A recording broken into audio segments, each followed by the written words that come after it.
You are listening to the Necropolis podcast, which is brought to you by Jason from Goatcraft and Shelley from HateMeditations.com and Metal Legion magazine. Welcome to Necropolis. I am Shelley from the increasingly resentful HateMeditations.com.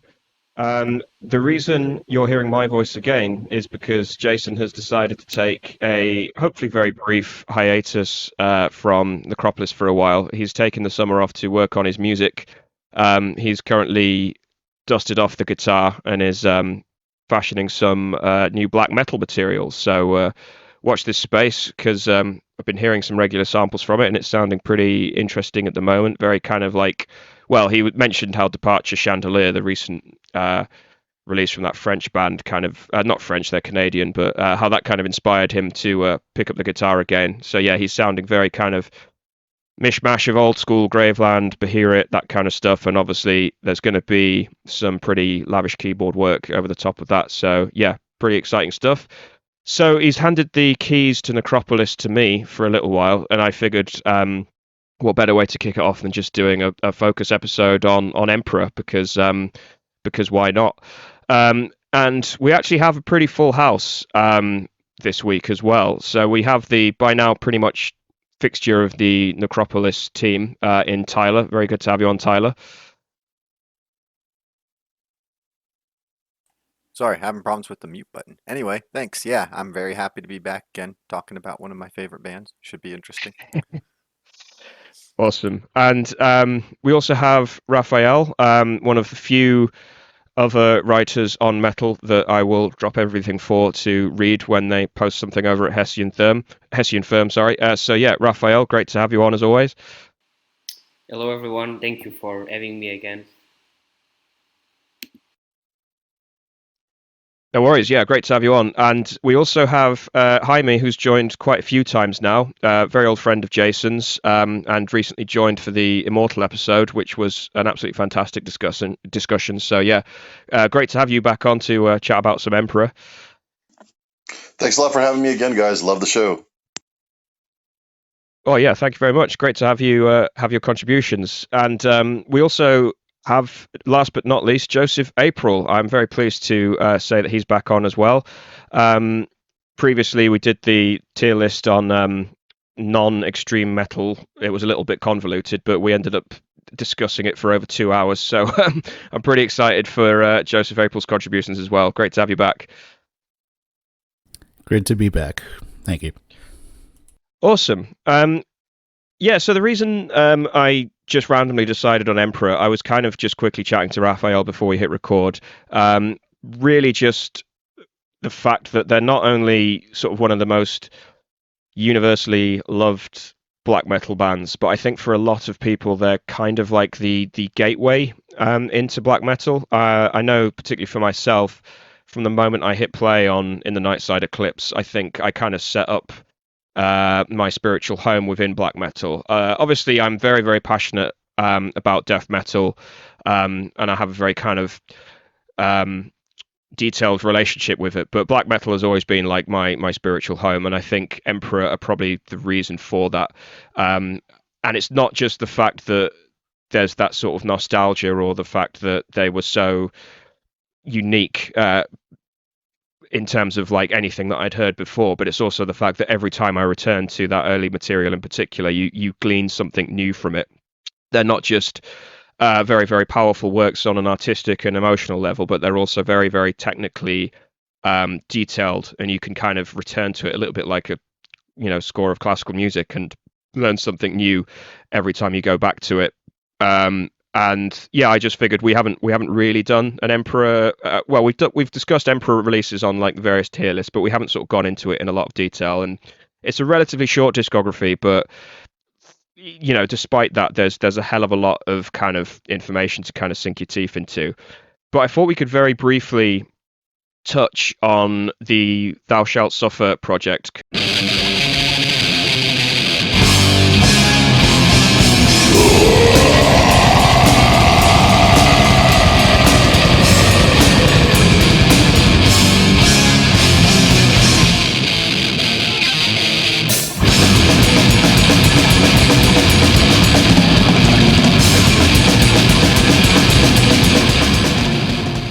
because I kind of find it amusing that Samuf and Isan were in a band with Iljan, who, in terms of like the trajectory that Iljan took compared to Emperor, they could not be more different in terms of their interpretation of black metal as it developed in the early 90s. Like they kind of basically frame Emperor at one end, Iljan at the other, the Norwegian kind of style in terms of the ultra primitive, almost hilariously basic thing at one end, and then this very lavish, opulent orchestration at the other. But in the early 90s, they played in a death metal band together, and most of their stuff is sort of collected together on a compilation. I think it's Into the Woods of Belial. And in terms of like the black metal, like the death metal projects of the Norwegian kind of scene, you know, you've got the Old Funeral, obviously Dark Throne kind of started out as a death metal project as well. And you have the guys from Enslaved and Satyricon. They were also in death metal bands before they sort of went in the same direction. I think aside from Dark Throne, Soulside Journey, I think the Thou Shalt Suffer material kind of is the strongest. I find Old Funeral a little bit too immature. It's very clear that it's just a bunch of kids kind of fucking around and trying to imitate what the guys in Tampa were doing, but not really taking it all that seriously, which is fine, but it doesn't really kind of leave a lasting legacy. Whereas the Thou Shalt Suffer material is a bit unfocused, it's a little bit all over the place, but you already get that sense of the haunting kind of melodies. They lift a lot from like horror film scores as well, and you get this kind of outrageous theatricality to it as well, which I find quite interesting. Not not something I return to all that often, but I always like enjoy it when I do. So I'm not going to call on anyone individually because I don't want to spend too long about Shall Suffer, other than the fact that just to ask, does anyone else have any thoughts on them before we go into the early Emperor material? Nothing more than what you've said, really. Just that they are a little bit disorganized. It is like some of the strongest of the kind of pre-black metal, death metal projects of the Norwegian black metal scene. I will say that, but out of all of them, really, you know, as you already said, Soulside Journey is the one that I'll return to and listen to most regularly. Thou Shalt Suffer is not really something that I turn on that often, and when I do, it's enjoyable to some degree, but not enough to merit repeat listens. My thoughts are the last Thou Shalt Suffer album, Somnium. That was what it was called.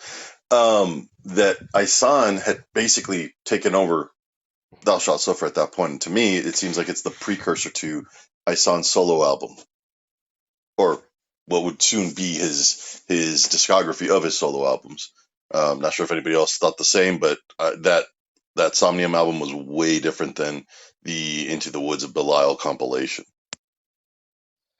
Well, yeah, that was kind of, I mean, not to jump too far ahead, but by the late 90s, Samuf and Isan were moving in very different directions artistically, and I think him taking up the Thou Shalt Suffer name, I'm not quite sure why he released that sort of ambient album under that name and didn't just do it as his own solo project. But I think you are right in terms of the fact that although it is a completely keyboard-based album, the trajectory that he was taking by that point, you could definitely identify within the debut solo album that he did, the Adversary, whatever it's called. And yeah, it's interesting that he decided to do it under that name, because you're right, it's very much like, it makes their discography very anomalous in that sense compared to, like, you know, what was essentially very, very young kids fucking around and trying to make some death metal, but with this kind of, you know, they already had this kind of gothic infused, I wouldn't go so far as to say neoclassicism by that point, but they definitely were kind of reaching for something like that with the Into the Woods of Belial material anyway.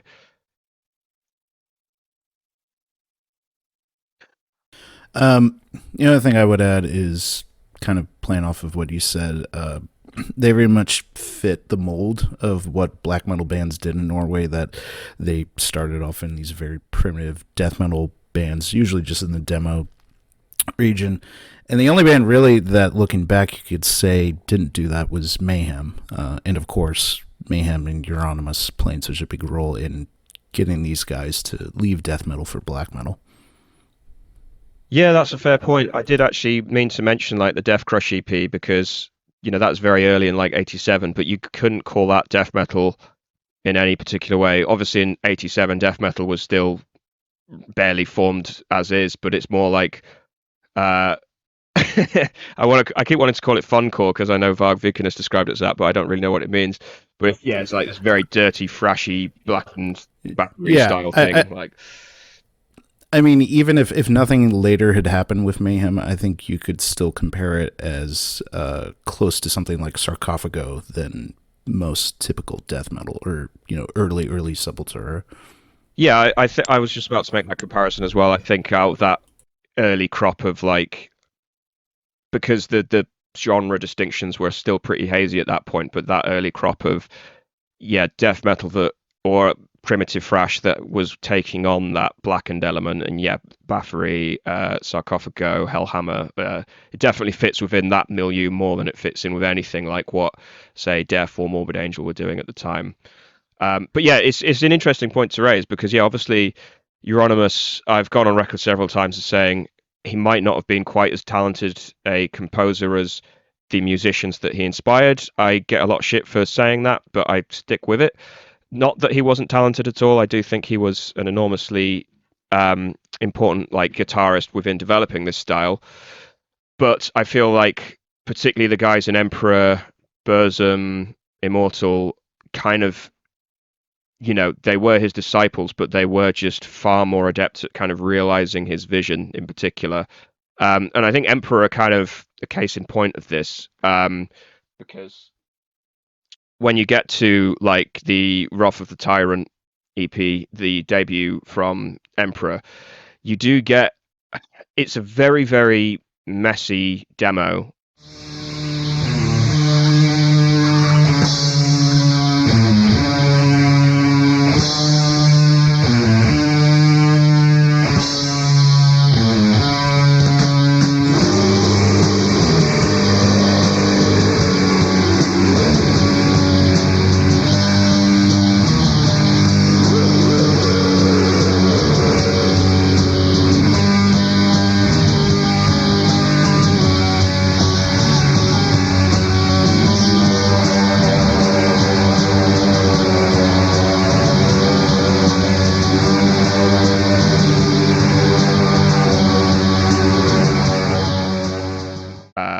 Even by black metal standards, it's incredibly dirgy, abrasive. The recording quality is it leaves a lot to be desired, even kind of within the ethos of like raw black metal.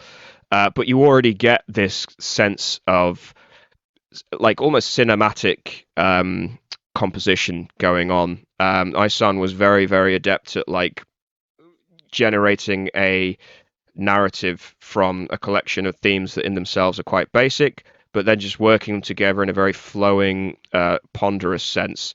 And beneath all of the static and the mess of like the vocal recording on this debut demo, it already kind of sets itself apart from what the other guys in the Norwegian scene were doing. I wouldn't call it symphonic at this point, but you can kind of hear the germinal of what would be symphonic lines within a lot of the guitar leads on this material. I'll call on Raphael first. What's your thoughts on the Wrath of the Tyrant demo? Well, I think it's you already said some of the essential things to say about that album, that EP, but I think it's more or less a prelude to greater things to come. I think a lot of the strengths of Emperor, namely the compositional style of Izan that you just described, are already more or less in display. But yeah, I think they were still in that phase. They were still too. They hadn't still individualized themselves completely, so to speak. They hadn't carved out their own unique voice. They were still very much within the, let's say, the Norwegian black metal hive mind when it comes, for example, to production and all those things. But yeah, I think there's already obviously a lot of, you can already sense a lot of potential and a lot of in terms of songwriting, a lot of relatively advanced stuff that they would develop later on.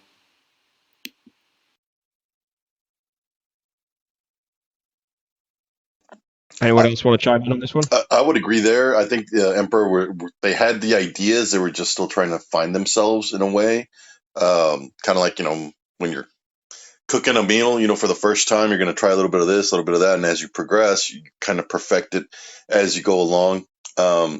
It was really rough. It was a really rough demo. I didn't get this demo until I think around 97 when they reissued it through blackmetal.com. I think it was also called Cyber to Zero or something like that. And immediately you could tell, the harsh production, the lo-fi, the more death metal vocals, that, hey, they were still kind of had I would assume that it would be more of they had a little bit of Thou Shalt Suffer still on this process. They were still kind of figuring out what worked and what didn't. And then again, with any demo, it's your first attempt at trying. So, you at least got to get something in there to build a baseline. Yeah, I think compared to other early demos, I really rate the early Burzum material, but I think there's a real mixed bag here. You've got tracks like Lord of Storms, which is kind of probably still at that Thou Shalt Suffer kind of level, as you mentioned, and just in terms of the production as well, like Thou Shalt Suffer, the levels are all over the place, and on Wrath of the Tyrant it's a very similar story in terms of sometimes you can hear nothing but the vocals, sometimes the drums completely drop out, sometimes it's just a particular guitar line, but then you get tracks like the the My Empire's Doom, which ended up in the Nightside Eclipse under a different name, where it has a very kind of distinctive main riff that just immediately marks itself out. And I always remember Witch's Sabbath as well, which again probably on the sort of Thou Shalt Suffer spooky end, but I always kind of quite liked the development of tension within that song, which you don't often get within extreme metal of this era, which is always quite frenetic and focused on being very, very dense, whereas Witch's Sabbath really lets the atmosphere kind of settle a little bit. Tyler, I imagine you've got some thoughts on this because you're our resident primitivist, for want of a better word. Yeah, it's a really cool release. You hear some of the quirkiness in the music and lyrics that would later kind of be brought to full force on the debut album.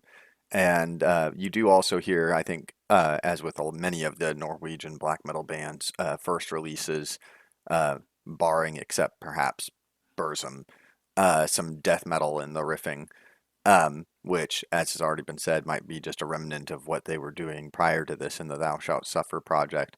The production is obviously incredibly rough, but I don't think that's really something that needs to be touched on too incredibly much with this wave of Norwegian black metal, because that was the case all around, often intentionally. But there's a little bit of perhaps cheesiness in some of the patterns on the album.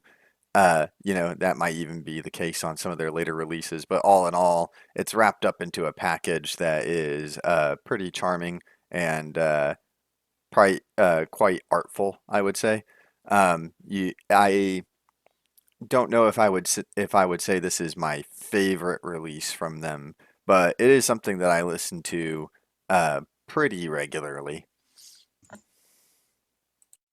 Nice. So a demo album with cheese. All right, got it. I was going to say, it's interesting that you mentioned the cheese element because, there are certain licks on there where it does bear all the hallmarks still of immaturity, I guess. But I don't know. It's probably me just placing more significance on this, given that I know where this material kind of ended up. But I always just feel like it's not necessarily cheese. It's more just them trying to be a bit more elaborate than some of the other guys in Norwegian black metal. I don't know. Joseph, what are your thoughts? Well, it's interesting to note immaturity, considering not to say he was immature, but just youthful vigor, considering how young these guys were, and especially Isan. I think he was 16, maybe 17. But in terms of the recording itself, I think it's interesting from this point all the way through the second full-length album that each release had a significant lineup change. And in this one, the major difference from Thou Shalt is that Mortis joins in, and is also basically the main lyricist. Sort of functions for this and the next release. And yeah, it's very primitive. I always kind of think of it in terms of like, this is Emperor's Hellhammer stage, and pretty much almost with the following release, they kind of start shifting into more of a Celtic Frost type direction in terms of the experimentation and more sophistication.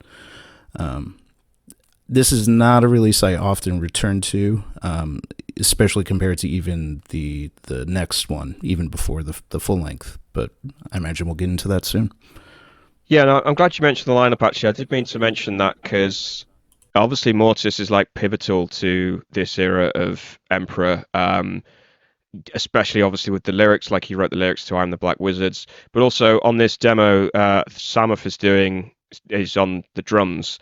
And correct. Yeah, I think like we often, Isan is obviously like the driving force. He was, he's a lead guitarist. He was responsible for all of the keyboards, but it does tend to underplay the Samuth influence. And as we go through the Emperor discography, you'll see Samuth slowly step back, and you'll kind of see what happens when Isan doesn't have any restraints in terms of the fact that he goes more and more progressive.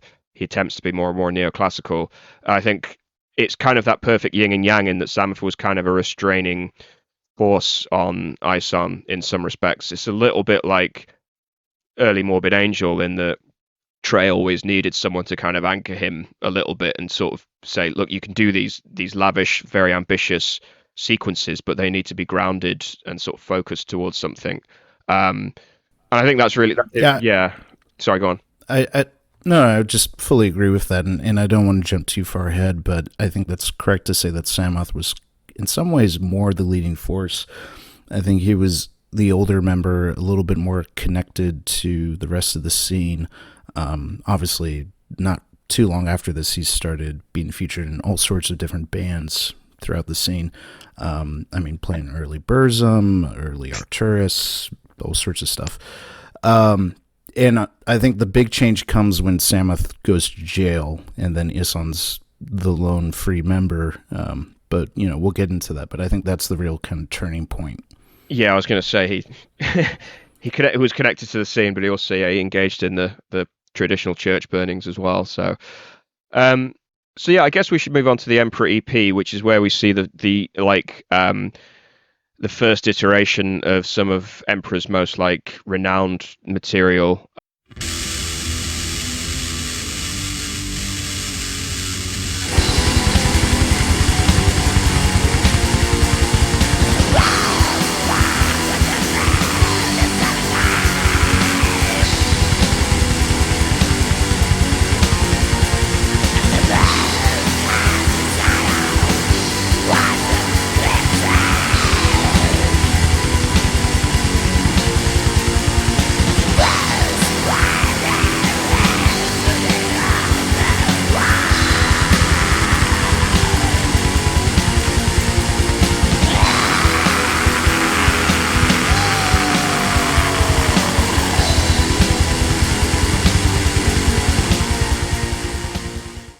In terms of like I'm the Black Wizards, Night of the Graveless Souls, Cosmic Keys to My Creations and Times. Although Night of the Graveless Souls has one of the silliest keyboard licks of any kind of black metal from this period.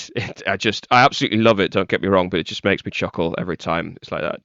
Diddle diddle diddle diddle diddle. It's so like cheeky in what is meant to be quite a visceral, like hard hitting number. The production has improved like a little bit. You can tell the guitar apart from the other instruments, most importantly the drums, and obviously you get Faust joining on the drums, bringing what turned out to be quite a signature style. I think this mix of anchoring everything in a rock solid beat with uncontrolled blasts, a little bit like Hellhammer's style, but maybe not quite as esoteric as what Hellhammer does, because he's obviously a very technically proficient drummer. And in so many ways, that's kind of why I prefer Faust Emperor to Trim, because Trim's I think he's the more technically like adept drummer, but Faust is more fitting for this style because he manages to kind of hold back the tension to such a degree and then just let out these bursts of energy with like a blast beat to underpin a particular symphonic line or whatever. And you kind of see you see the kernel of that on this material. Obviously, you've got Mortis on here. You've got the start of the interaction between the really quite sophisticated guitar leads and the synthesizer, the keyboards playing a very, very significant role. I mean, I mentioned Night of the Graveless Souls just kind of as a joke, but I Am the Black Wizards has a very, very distinctive keyboard line towards the end, as does Wrath of the Tyrant.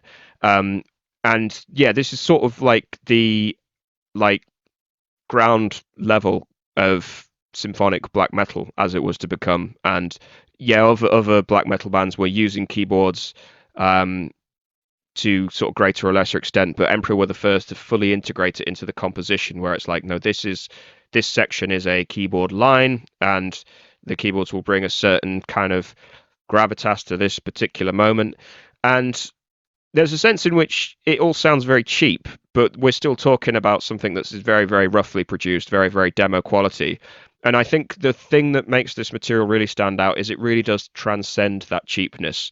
I think keyboards, they tend to, when they sound cheap, it's quite hard to take it seriously in a lot of ways, whereas that's not the case with a guitar necessarily.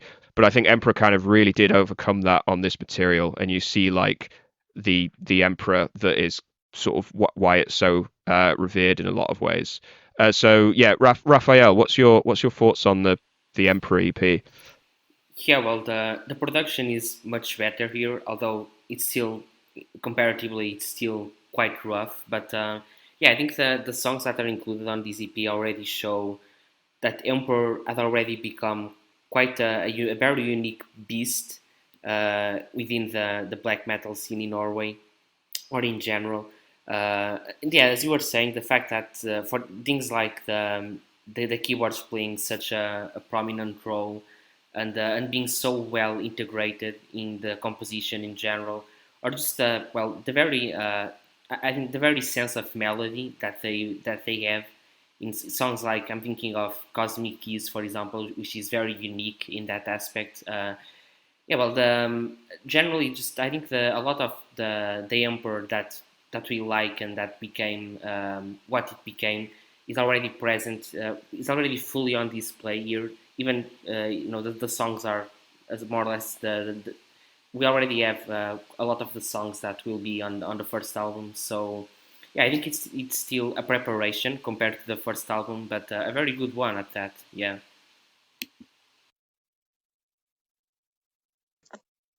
This was when actually the first time I actually listened to Emperor, or actually the first CD I owned by Emperor. It was the split with Enslaved, and I still remember vividly getting it. And this was, I think, I bought it about 2 weeks after In the Nightside had come out, because I could not, for the life of me, find In the Nightside. Now this is before the internet and Amazon and all that good stuff. So when you had to go to the record store and check around and nothing's there, and you had to put in a request with the record owner or the store owner, and then maybe in a month you might get it. So I remember I asked the guy at the counter, I was like, hey man, I'm looking for Emperor. And he looks like, hey, all we have is this CD right here. It's not the full album that you're looking. It's the one that came out before. It's discounted. And I'm looking at it, and it's got the red cover. Apparently it was like, I didn't know this at the time, but it was like an error in the manufacturing when they printed it. So I was like, why not? It's discounted. It's, let's go for it. And I fell in love with that split. It was just great. And you're right, the production was way better. And I think it really started the solidifying the foundation of what was to come, or what eventually did come within the Nightside. But in general, yeah, I love this EP. I think I have 2 or 3 copies of it because I'm just that weird. And and the Night of the Graveless Souls, I couldn't agree with you more. I love that song. I always am hoping that they'll play it live whenever I see them live.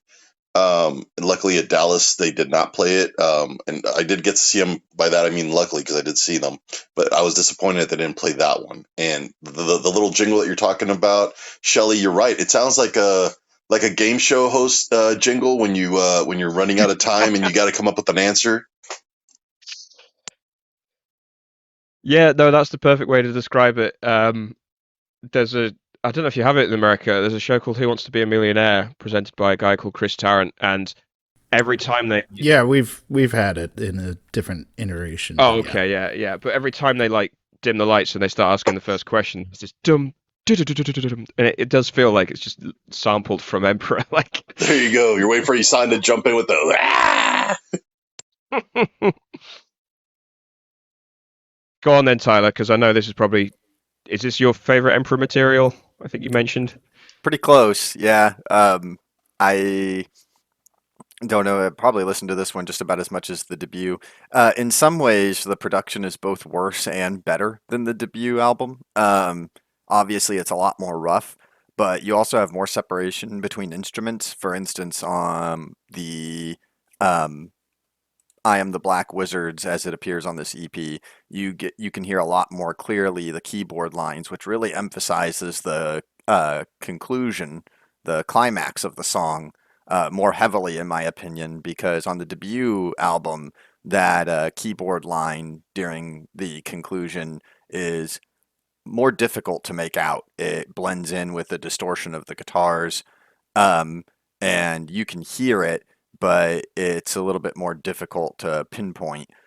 This version of "I Am the Black Wizards" was actually the first Emperor song that I had ever heard, and back at that point in my metal listening career, it kind of spooked me. Um, I didn't really have any experience with Norwegian black metal, and the rawness of it was a little bit frightening.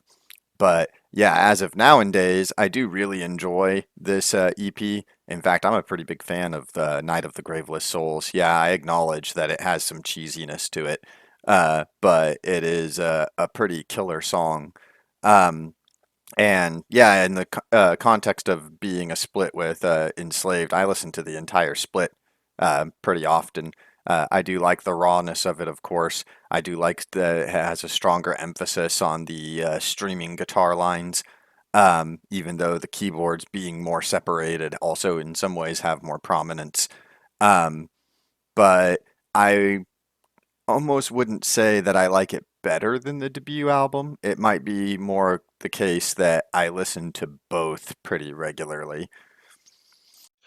Hey, I watched Enslaved earlier this year in Manchester, and I had to sit through an hour of their shitty, it's like prog Viking metal, but they ended with a track off this EP, and it was worth it for that because it was absolutely incredible.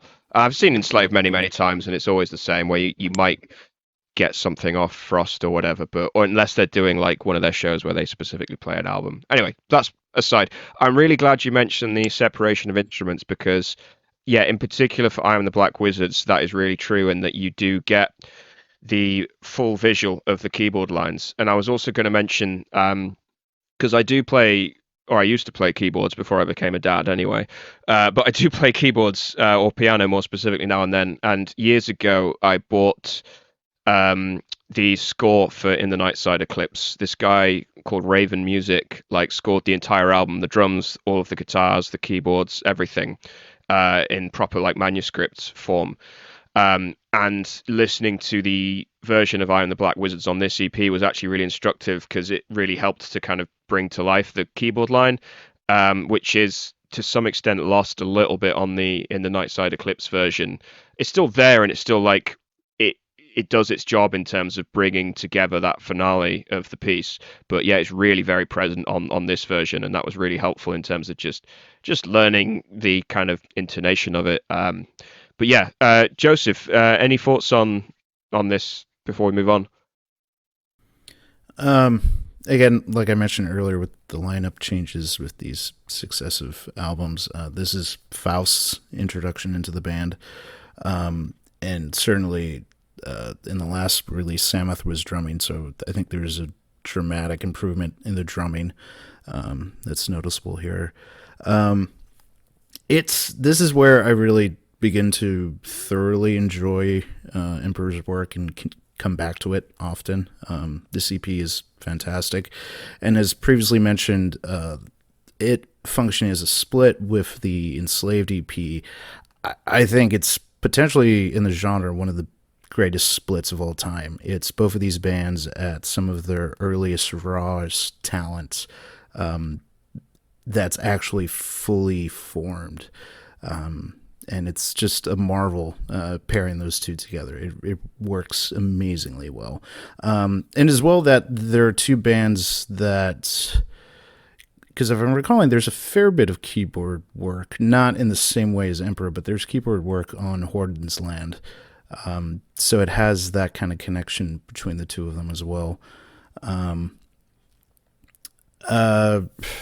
Yeah, and I'm maybe a little lost of further words, but a great release, not something that should be overlooked just in favor of the full lengths.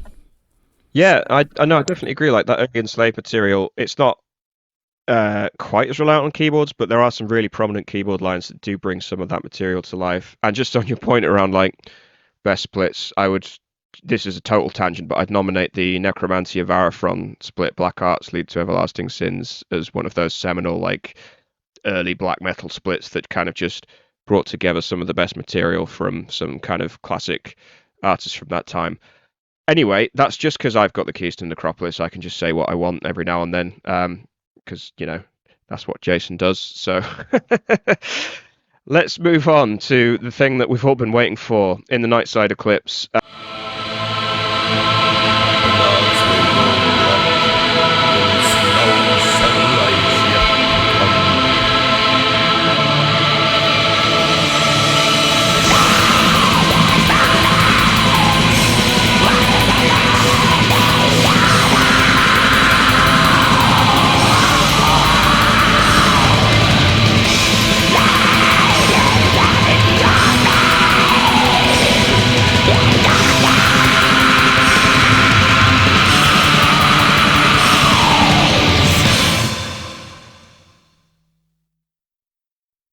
I feel a bit like talking about Beethoven's Fifth in this regard because you can't really say anything about this album that hasn't already been said. It is obviously one of the absolute like silverbacks of black metal as a whole, not just Norwegian black metal, and I'd actually argue as metal as a whole. Like just being vaguely aware of the zeitgeist of metal, it is kind of up there in the canon of great works of metal that's kind of gone down in the ages. And we discussed it on our tier list of 1994 black metal releases. And we did sort of go into the sort of minutiae of the album. But just suffice to say that, as I mentioned in the sort of intro to this, it was the album that made me fall in love with black metal. I had a very similar experience to this as Tyler mentioned with the Emperor EP, in that because I'd not heard anything like this before, when I did hit play, it did genuinely scare me. Because when you go from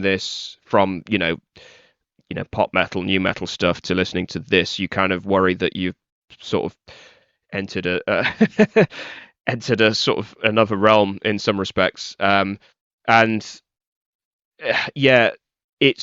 difficult to kind of also get across when you're a little bit younger. Like I'm not. Based on what Jaime's been saying about the fact that he bought this or that album in the 90s, I think he's got a few years on me. But listening to this in the early 2000s when the internet wasn't quite the kind of excessive content machine that it is now, it was still a bit of a challenge to sort of stumble across this material. You still had to do a bit of research, a bit of like SoulSeek or LimeWire downloading, find your way onto the right forums, get some good recommendations from a source that you trust, that kind of thing. And to stumble on this, it sort of sends you down a bit of a rabbit hole in terms of your taste as well. And I think that's why I keep talking about Emperor as being the gateway, is just once you hear this album, you kind of become addicted to that sound.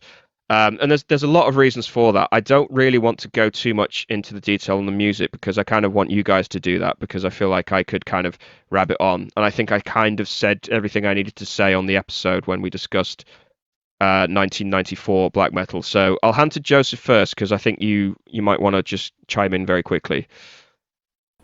Yeah, no, we can get to the other guys to talk about this album. Just, I think one important note in the transition from the EP to this album, Emperor famously did a very short tour in the UK with Cradle Filth opening for them. And that was one of the first, outside of Mayhem during the Dead era, playing down in Germany. I think this was one of the first examples of black metal being played, Norwegian black metal being played abroad. Interesting fact with that, they were supposed to open for Deicide, but I think that show or a couple shows were canceled due to Glenn getting death threats from PETA and some vegan organizations. But that certainly, I think, created some impact for the band and raised both the profile of Emperor and Cradle of Filth. And reading some accounts of that, apparently the bands got famously along. Apparently some very interesting stories, including Isan nearly burning off his face during a improper use of fire breathing. And apparently there's even photographic evidence of him having blister bubbles on his face during the tour. And it's very much the transitional period, as during that tour they played some of the songs that would soon be recorded and released on In the Nightside Eclipse. See, that's why I love having you on, Joseph. You're full of trivia like that. And I will say, just to add to that, we can shit on Danny Filth all we want, but listening to and reading interviews of him, he did have impeccable taste at the time, and he was quite pivotal in terms of popularizing this music in places like the UK where it wasn't really taking root. And Emperor, along with maybe Iron Maiden, obviously one of the key influences on Cradle of Filth. But Cradle of Filth in turn, loathed them. They were incredibly important for popularizing this music within a population that would not have come across it otherwise. And that's very important for, as you mentioned, raising the profile of Emperor and Norwegian black metal as a whole. So he was almost like a little British Euronymous in a lot of ways. And further, it's really interesting to see accounts from, I think Danny has mentioned it, as well as the Candlelight Manager, which was another thing I was going to mention with the EP, that EP and the split was sort of the birth of Candlelight Records. So Emperor has that, Candlelight has that to thank for. Apparently it oversold well beyond any expectations they had. But the interesting part of that tour was that apparently Faust got drunk enough that he admitted to Danny and a few other people that he'd committed a murder, and pretty much everyone laughed it off as just a drunken little fantasy rather than reality. Yeah, I think they try and convey some of that in the Lords of Chaos film that came out a few years ago. Not the tour with Danny Filth, but they try and convey the fact that people didn't take him seriously at first. But yeah. And also just, in talking purely at the superficial, aesthetics level as well, just the cover art to this, it does mark itself out from the other Norwegian bands that was still very much either a photo of them in corpse paint or a very grim, black and white, seeing the early Burzum covers and stuff, whereas in the Nightside Eclipse you have this very lavish painting that immediately kind of invokes feelings of high fantasy, but also very, very dark and kind of ghoulish in a lot of ways. So now I'm going to hand to Raphael to wax lyrical on the substance of the music itself, because I've not really done that yet. Apologies. Okay, well, I guess we all have some albums that are very dear to us and occupy a very special place for us. I'm remembering Tyler on a previous podcast saying that he had a copy of Morbid Visions, I think, in every room of his house.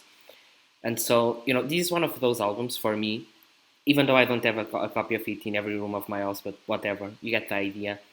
This is one of those very, very rare cases where I think I have every single note, every single detail or vocal enunciation memorized in my brain. And yeah, like you, Shelley, this was one of my first experiences with black metal, or even with extreme metal in general, and it was one of the main reasons I fell in love with the genre. I think there's, musically speaking, there's a lot of stuff that sets them apart from everyone else. But I'm remembering, John Milton in his Paradise Lost, when he wrote about Satan.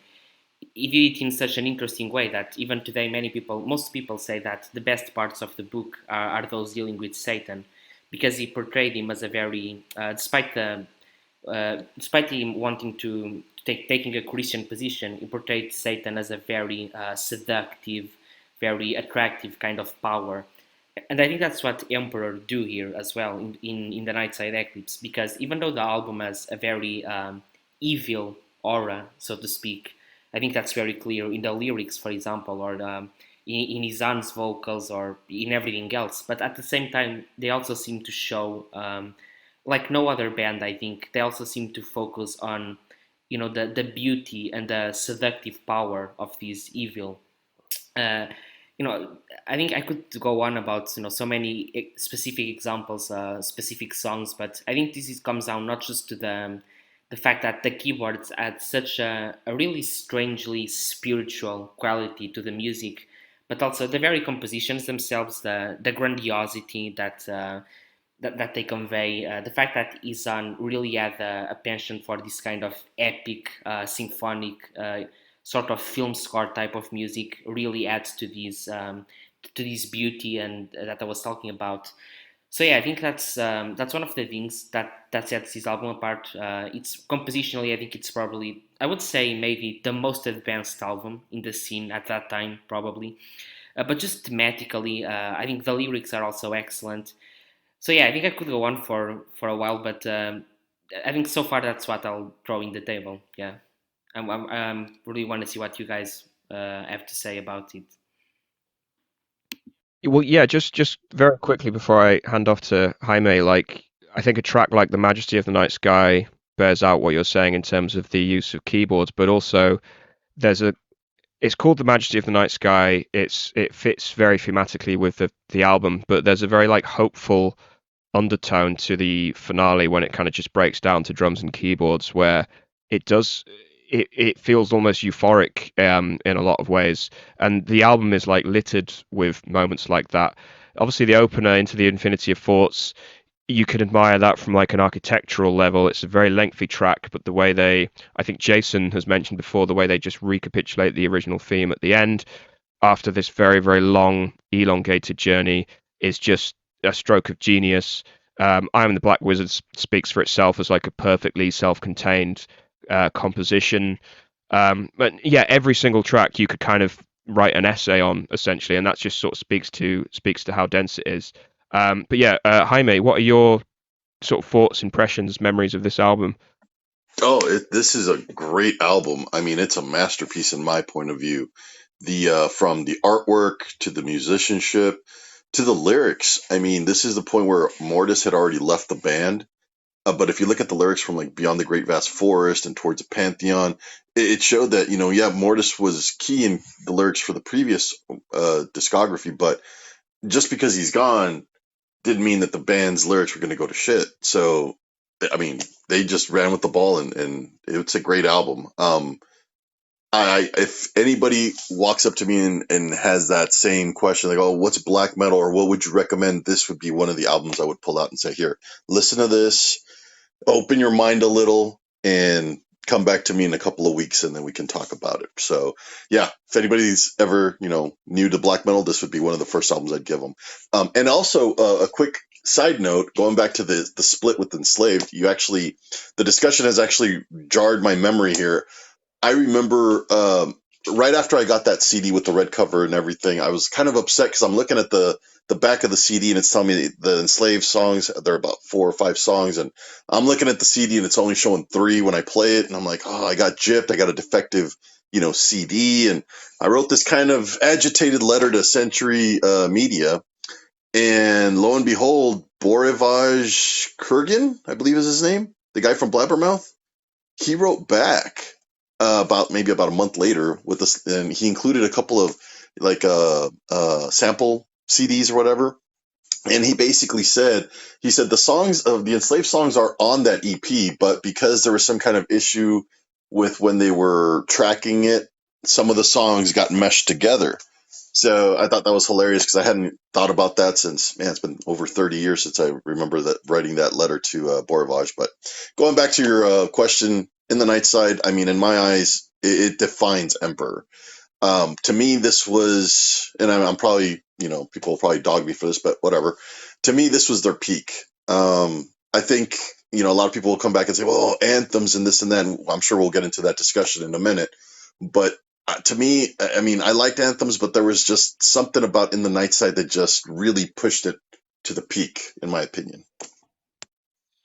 I don't think it's that controversial a take. When I was much younger and much less experienced in black metal, and as I mentioned, like I was just getting into Emperor, I was like 50-50 between Anthems and In the Nightside Eclipse, but I was um, just, yeah, very much on the fence. But like just observing, you know, the online kind of zeitgeist of metal today, this album comes up so often from such a diverse crowd, and even a crowd like well outside metal. I think it's one of those crossover albums, um, a little bit like early Dark Throne, but for all the wrong reasons. In that it appeals to fans of interesting music well outside of metal.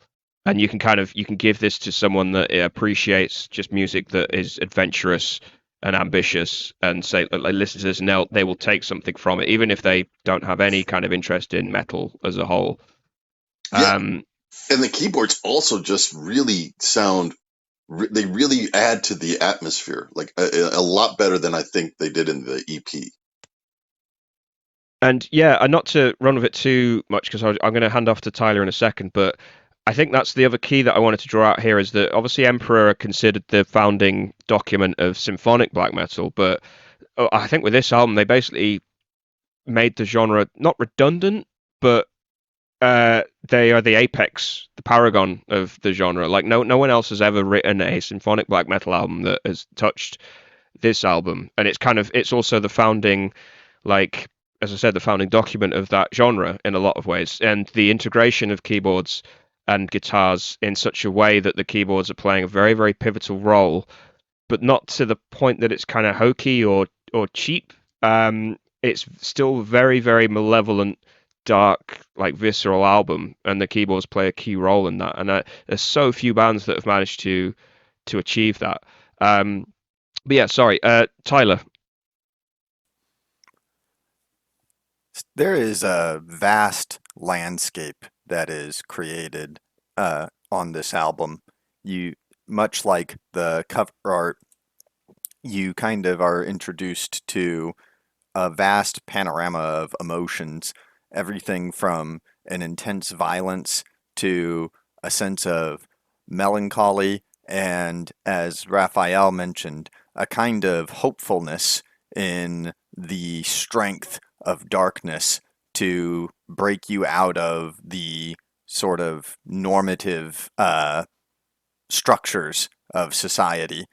And you can hear that in not just the music itself, but even the production, as much as I was commenting on the better separation of instruments on the EP, creates this sense that you're not so much just listening to a song, you're kind of having a world created in front of you that you're exploring. A world that includes all of the minute details of a natural landscape, from the forests to the mountains and valleys. And I have to praise Emperor for being able to do something like that. It's something that the best of metal is able to do. You get a sort of microcosm of that on the first track of the album, where that recapitulation accomplishes one of my favorite tropes in extreme metal, which is the kaleidoscopic effect of returning to a previous theme in a different context due to the development that has occurred between the first statement of the theme and the recapitulation of it. And Emperor accomplishes that in spades on that track. I think that Emperor really not only reached the apex of symphonic black metal on this album, but reached their apex as well. I know that some people may have some disagreements with the quality of albums following this one, but the disagreement would, not that those aren't valid, but would actually be with Isan himself as well, because I believe that he has said, at least in one interview, if not multiple times, that he himself feels he will never reach the quality of this album with any of his work, that he couldn't do it again. Your disagreements, however, would slightly align in a very different way with some other members of the scene, because I did want to bring up, just as an aside, that Fenrir from Darkthrone hates this album, despises it. Shocker. And his comment on it was that this album is a rip-off of what Darkthrone was doing on albums like Under a Funeral Moon, but with keyboards, which confuses me, to be honest. I think you can hear some Darkthrone influence, perhaps, but I also think it's just Fenrir being his typical crustier than thou self. As much as I like Darkthrone's early works as well.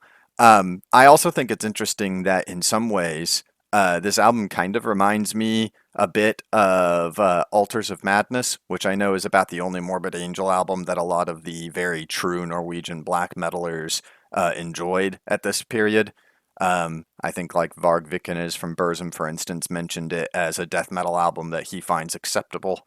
But it has some of that similar sense of kind of anarchistic freedom and exulting in that freedom in darkness, and how it can take you outside of the limitations of the mundanity of day-to-day life.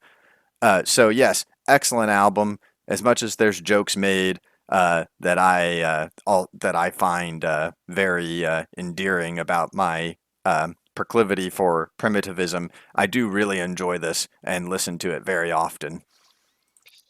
Well, yeah, I'm glad you mentioned the Morbid Angel thing, because I think that there's where there was a famous meetup at a Morbid Angel gig for like bringing together the Norwegian like scene.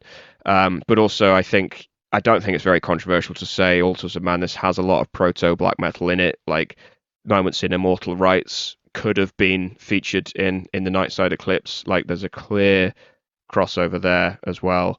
And or how about the main melodic riff in Chapel of Ghouls almost sounds like it could be in the Nightside Eclipse riff, even with the like keyboards as well.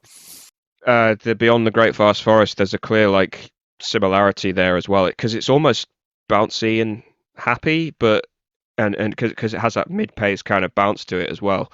But yeah, they sort of lift that and place it in a new context, and it takes on a different meaning. And yeah, no, it's not that. I don't think that the leap is that kind of great to kind of draw that comparison. There is still a lot of death metal kind of as working as a background influence in the Nightside Eclipse. And on the Fenris point, or Fenrir or whatever, I call him Fenris, whatever. I don't really like the guy. The pronunciation, it is Fenris. Oh, okay, fair enough. Fenris, like the.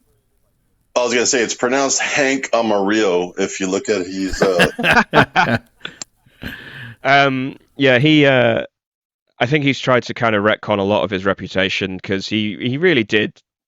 He has gone on record as saying like he absolutely adored early Burzum and stuff as like nailing the black metal sound, but I think he really did respect what bands like Emperor were doing, because he's a huge fan of progressive rock as well. He loves like lavish compositions, that kind of thing. I think he's, as you said, he's just trying to be crustier than Vow, sort of in trying to sort of launder his reputation. But anyway, it also just depends on what era he's talking about, this or that. Yeah, I mean, exactly. The last 20 years, he's been much more appreciative of wider ranging stuff. Yeah, that's probably fair way to put it.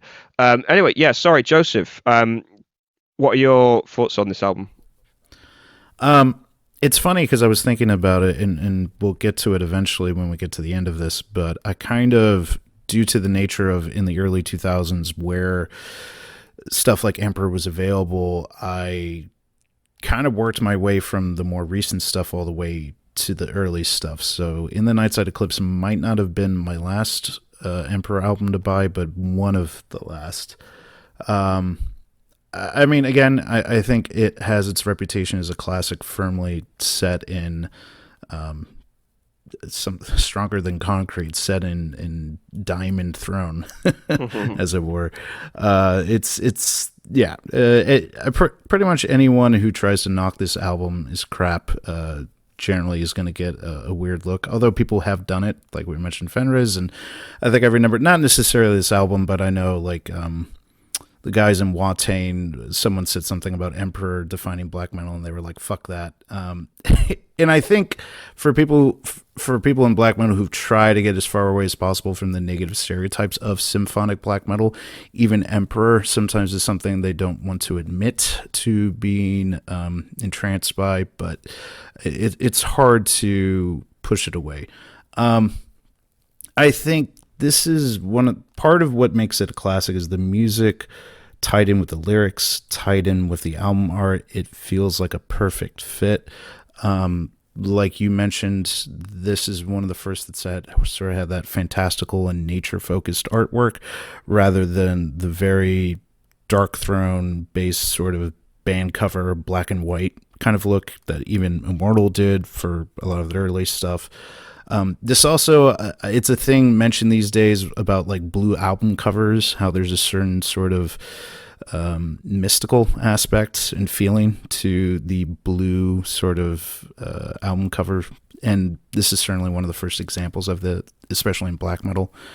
And I just want to, for our audience here, just to read the first couple stanzas of Into the Infinity of Thoughts, because while I recommend they look up the album cover, I think this illustrates it perfectly. So it begins as the darkness creeps over the northern mountains of Norway and the silence reach the woods, I awake and rise. Into the night I wander like many nights before, and like in my dreams, but centuries ago. Again, it's perfect. It's this idea of the mystical part of nature.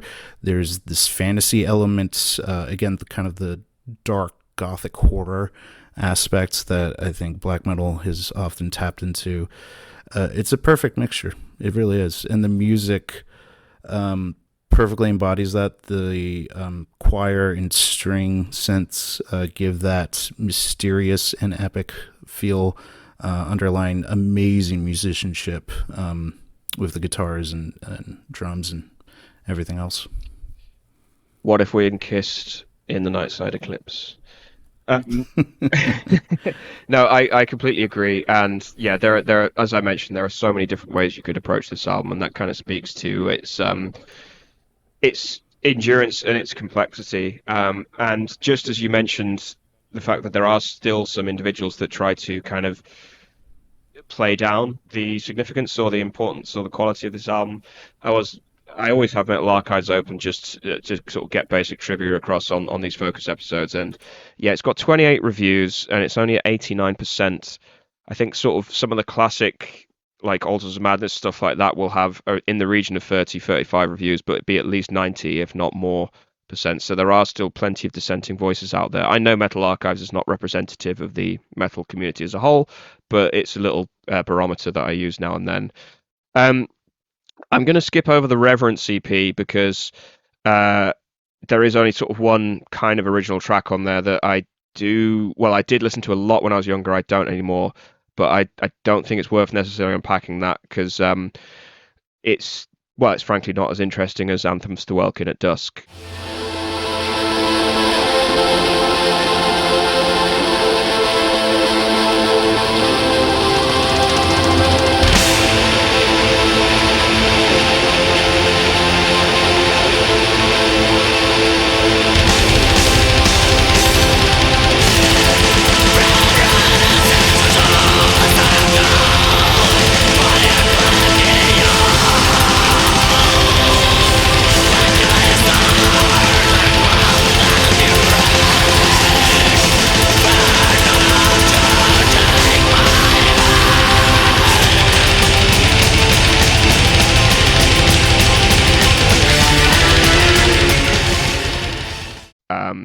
Now this is well. Go on. Sorry. Just one thing. Metal Archives sometimes isn't the best, and this is not always the best source either. But I often look at rateyourmusic.com, and it's usually filled more with prog heads and weird music fans. But if you do look up symphonic black metal, in the Nightside Eclipse comes as the second all-time greatest, with the next album being the only one that tops it. Well, yeah, if you're on Rate Your Music, look up We Hope You Die. That's my handle on there, and you'll see all of my reviews from Hate Meditations, and also you'll learn about some fantastic albums, because I have awesome taste in music. But actually, no, joking aside, that does speak to the point of the crossover appeal of In the Nightside Eclipse, in that, yeah, Rating Your Music is like kind of, okay, there are some good writers on there, but it's like Radiohead fans, yeah, prog fans, fans of, Aphex Twin, things like that. Not that that's, a bad thing in itself, but there is a very specific population of white dudes around my age and older on there, which does kind of skew the ratings for certain albums. But yeah, you're right. Kind of the fact that In the Nightside Eclipse is kind of praised. But it just, I feel like it sometimes helps because, I mean, if you look at the stats, like In the Nightside Eclipse has on there 173 reviews, and then on top of that, and just in terms of people who give it a star rating, like 12,000 people voted, so it's a larger data set than that's fair enough. Archives Alive. Yeah, no, that's a good point. Because you can rate stuff without reviewing it on Rate Your Music, whereas on Metal Archives you have to write a half decent review for it to get approved. But yeah, no, I think it is interesting because I do go to Rate Your Music to get like a broader spectrum of like opinions on various metal albums, whereas Metal Archives is a very self-contained like unit, and then Discogs will be another beast entirely. But anyway, moving on to Anthems to Welkin at Dusk, I think this is where the Emperor fandom kind of splits in a lot of ways. As I mentioned earlier, this is sort of the album that I hold in almost as dearly as In the Nightside Eclipse for a very long time. But over the years, kind of, I think cracks in my love for this album have shown a little bit. I still throw it on a lot. And I think a couple of the reasons for this is because, one, they overplayed their hand in terms of just the sonic density. So In the Nightside Eclipse, for all of its like this overwhelming wash of information that it throws at the listener, it's still it's an album that is focused on atmosphere and crafting and mood. Anthems to Welkin at Dusk, although it is very atmospheric, it is an overwhelming cacophony of noise at times, to the point where you can't really tell what's going on. For all the different reasons as to the early Emperor demos and EPs, the production on this is very, very sharp, very, very competent, and it has a very kind of wide bass. It can take in all of these different sounds from the keyboards and the drums and the layers and layers and layers of guitars and the vocals. And obviously Ison experimenting more with clean vocals as well. But it's just got that mid-90s over-compressed kind of aesthetic where you can't really tell what's going on at certain times. That being said, there are moments across this album that still like literally make me stand up and take notice. The Wanderer, the outro, is an absolutely seminal, just very, very tight, very neat, self-contained instrumental. It's one of my favorite pieces of music. I think the intro from The Oath to Ian Charles Imperium is really, really effective. It is a little bit cheesy, and the synth line towards the end of The Oath does get a little bit too much, but I kind of quite appreciate them for kind of doing that within the mid-90s in this post-grunge era when a lot of metal bands were sort of experimenting with, a lot of different things. 1997 was a weird year for metal in a lot of ways, but Emperor was still leaning into this kind of high drama, high fantasy thing. And yeah, each track is kind of littered with moments that are really, really enjoyable, but in a lot of ways it's just much less focused. It doesn't come together in the same kind of tight, self-contained package as In the Nightside Eclipse does. And I will say it, I'm not a huge fan of Ison's clean voice. He's a very competent singer, even by this point, but I feel like it is a bit of a detriment to the gravitas of the music in a lot of ways. I really like clean vocals in black metal when they go for either a very like choral sound, like a religious choral sound where they're clearly trying to imitate a choir or some sort of like a Gregorian chant or something like that. Or I like it when they do, I don't really know the technical word for it, but the Viking yodeling that Enslaved did in the early days on like Frost and things like that.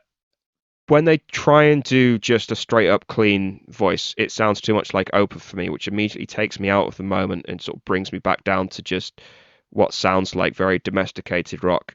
And Ison kind of flirts with this here.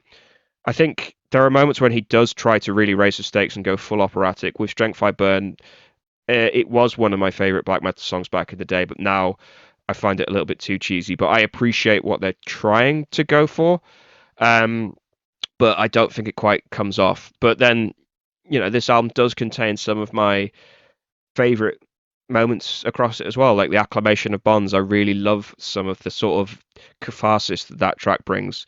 But I know for a lot of people, this is like the ultimate in terms of like the Emperor like expression. So it's a very divisive album. It's a very complex album. And it's one of these sort of enigmas, I think. Raphael, what's your thoughts? Because I think, correct me if I'm wrong, but I think you want to sort of go out to bat for this album. Yeah, well, I think that I agree with you guys that the Emperor peaked within the Nightside Eclipse, but this one is still good in my book. I think that overall, Izan's compositional tendencies were not as balanced by the rest of the band here as in previous efforts, and that yields both positive and not so positive results. On one end, like you said, there's a lot of great moments in this specific type of, really epic and very dense kind of wall of sound, kind of trying to imitate the vibe of a film score. There's a lot of good moments in of that type. Like I'm just thinking of specific tracks like Ensorcelled by Chaos. I really like that one, or as you said, Acclamation of Bonds. But on the other hand, that that type of freedom, when you have a composer like Izan completely unrestrained, that naturally leads into some cheesiness, and especially when you were speaking about the scene line on Night of the Graveless Souls, I think there's an equivalent here, which is when they do these strange kind of sci-fi type of scenes, which remind me of the X-Files or some UFO documentary. I think that doesn't really fit. Yeah, there's a few songs where they do that, and I don't think it fits because they're going for more of a dark fantasy thing, right? But yeah, I mean, so yeah, I think that goes for overall it's a mixed experience for me. But I would say it's still the balance is still pretty positive for me. It's still an album. I think that pretty much every single track has an interesting moment compositionally. So yeah, it's still a good one in my book. Yeah, one thing I should have mentioned as well is Joseph already raised the fact that they were shifting lineups a lot. We talked about the fact that Samoth, this is, as you mentioned, Raphael, like this is Isan kind of unrestrained for the first time, but we've also got Trim on the drums, who is pound for pound a much more technically competent drummer than Faust, but in a lot of ways that's kind of a detriment because he does bring this kind of tight, rigid, and triggered control to it. It's kind of like a precursor to that early 2000s ultra clinical behemoth kind of extreme metal in a lot of ways, whereas Faust had this sort of feral kind of uncontrolled energy to him where you didn't quite know what was going to happen next, whereas Trim, I feel like he should have really been a death metal drummer. He should have played in a band like Gorguts, for instance, whereas Emperor requires a much more flowing kind of organic approach to percussion in a lot of ways, and I feel like that was slightly a detriment to this album. Joseph, I'll call on you next because I keep calling on you last, and I feel like everyone's already spoken on the album, so I'll call on Joseph next, and then Tyler and Jaime. Well, I might be the lone one here in still holding this probably in highest regard as in the Nightside Eclipse. You mentioned previously having the 50-50, and I kind of feel that way. I always try to make comparisons to previous bands in terms of how their discographies have functioned, and for me, in the Nightside, I would compare it to something like Ride the Lightning or Melissa, whereas Anthems I would compare to Master of Puppets or Don't Break the Oath. To me, it's they're like twin siblings. It's very hard to put one over the other. They're definitely, the changes previously mentioned are there. It's a much more technical album. These are guys clearly still developing as musicians and musicians who really care about their craft. So it definitely is a more complex album. Isan got much more involved in the keyboard work. I think one of the most noticeable things differing with the keyboard work is different types of synthesized instrumentation. Like this has a fair bit of brass in it, which adds a entirely different element that was not there in the Nightside. There's a lot of interesting things to note in this album. You mentioned, again, I think the Don't Break the Oath comparison is probably an apt one. In between recordings, Emperor did a cover of Merciful Fate's Gypsy, and I think if you were to go back in time, you'd probably find Isan listening to quite a bit of Merciful Fate. Because I think he's mentioned that in interviews before, actually, yeah. Yeah. The intro of Ausfasta, the Oath, I mean, it literally called the Oath, and then linking that into Ye Incansus Imperium, again, feels very much like Merciful Fate's The Oath in terms of that atmospheric development in a different way. But no, I thoroughly enjoy this. Obviously, this was the first album that Emperor had with a music video, with the Lost and Curse of Reverence. And I think in my early development, I got one of those sampler DVDs with a bunch of music videos, much more modern stuff generally on it. This early 2000s, I want to say like 2003, 2004. But it had that music video, and that was one I really globbed onto. And again, just sort of encapsulated what was so romantic about Norwegian black metal, and the Emperor in particular emphasized like the medieval aspects, the nature aspects, the mystical aspect. It all ties in really well. I, for one, am a huge fan of even not the most technically skilled clean vocals, but that's always an element I've liked in black metal that you don't usually get in death metal.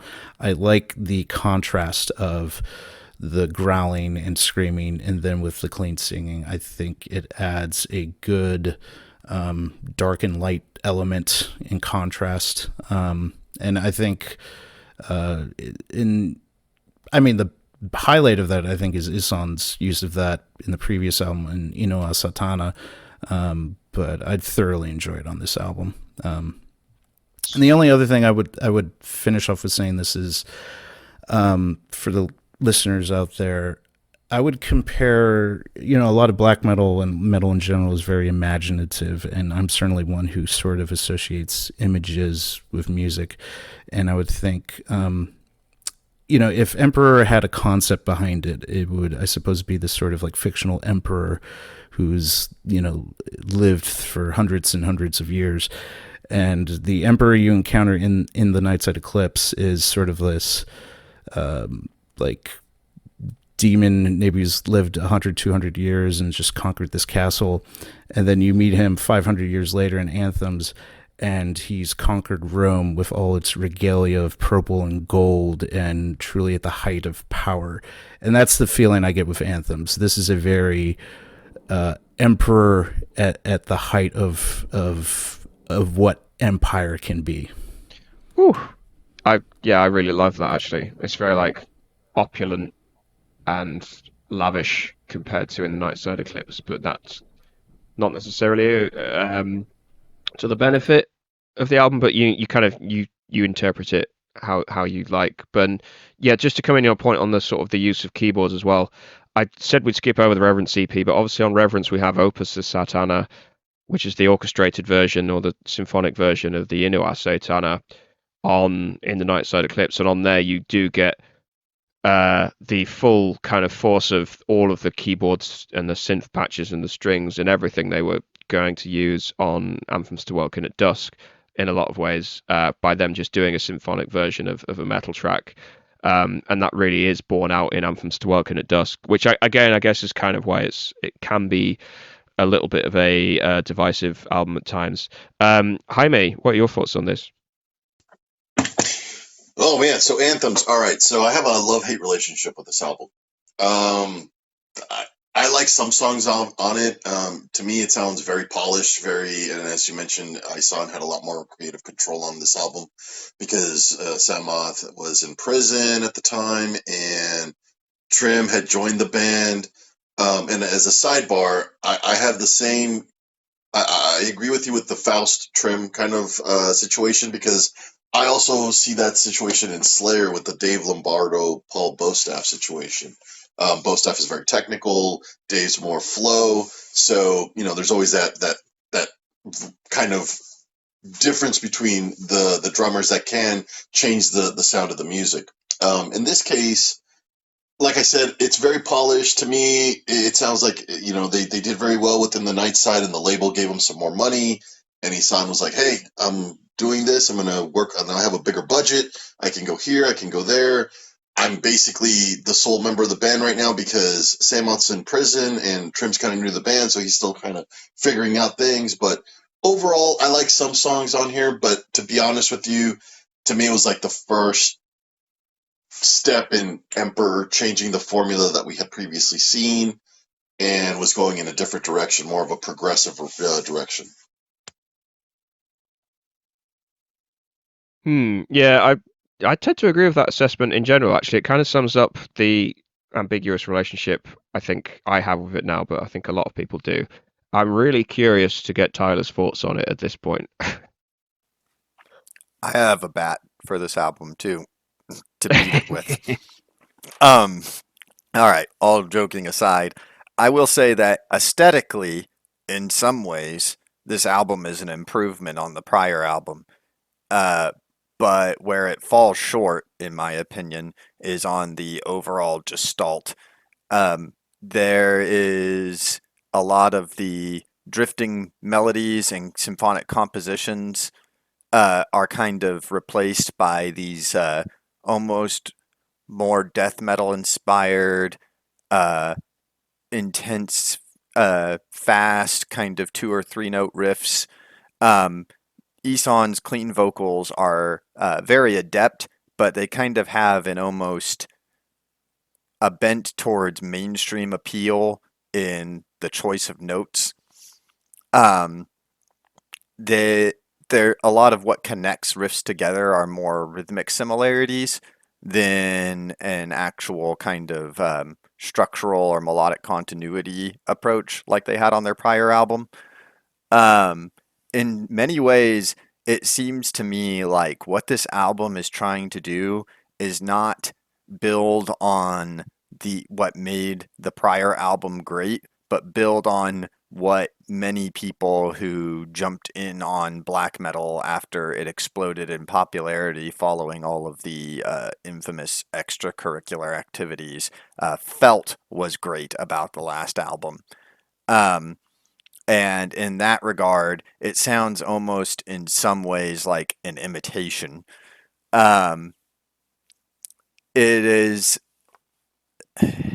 there is they're not the structure of the songs doesn't really communicate that same kind of descent into a range of emotions. It has more of a kind of melodramatic sense about it. I think that comes through very clearly in the really misadvised cover of Inoue Satana completely on keyboards in the that's the closing track, which to me misses out on all of the power that Inoue Satana had. It's not just a matter of instrumentation either. It just kind of feels limp-wristed, my apologies, and lackluster. So while it might have some tastier micro elements, it has more consistent speed.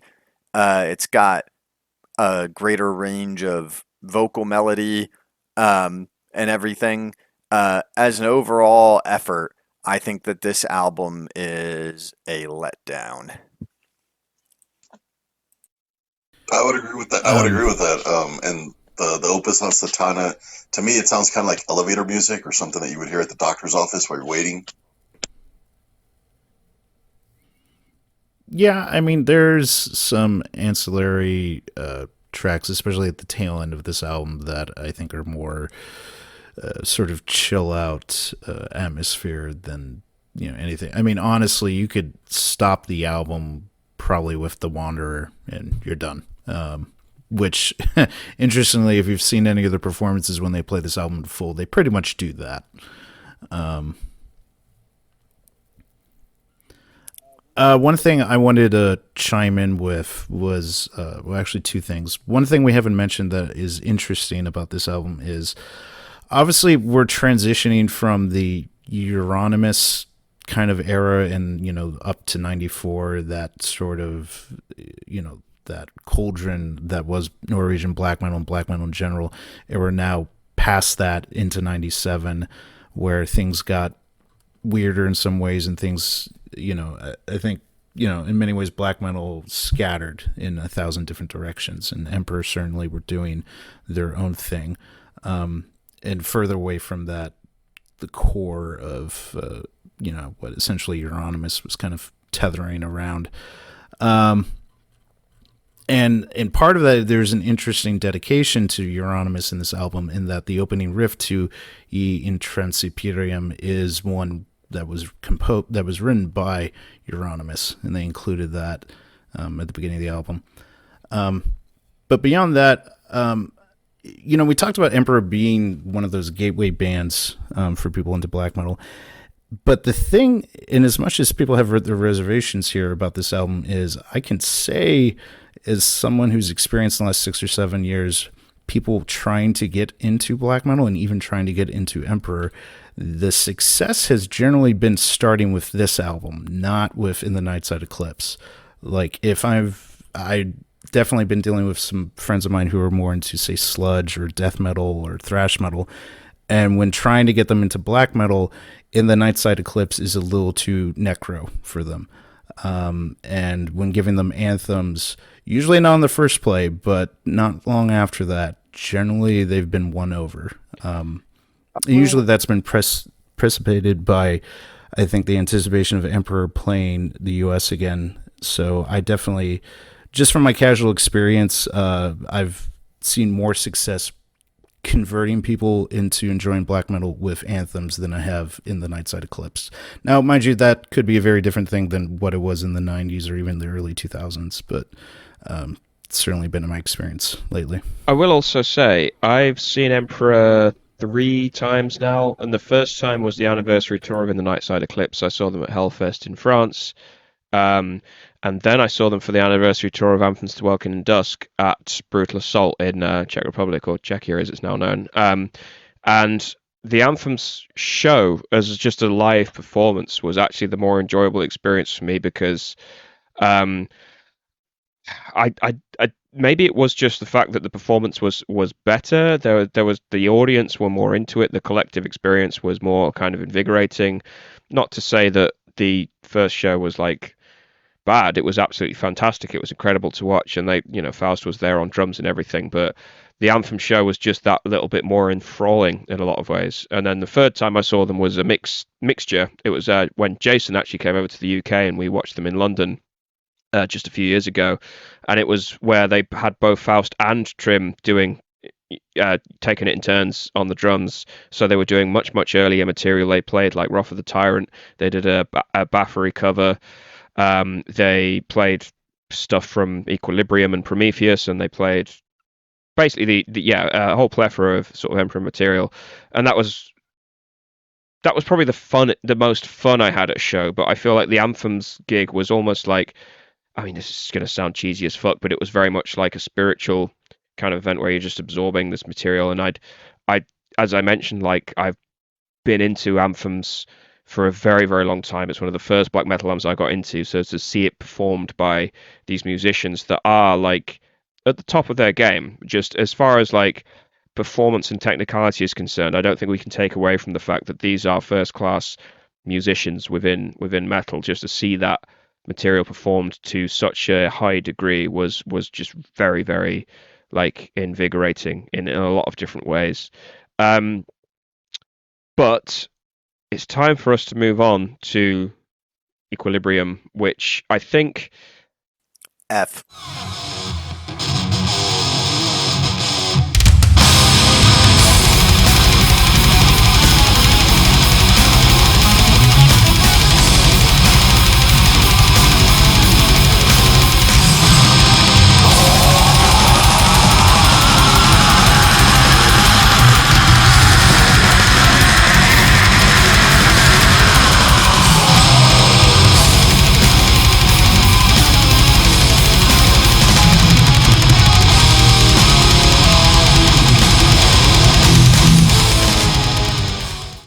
Sorry, go on.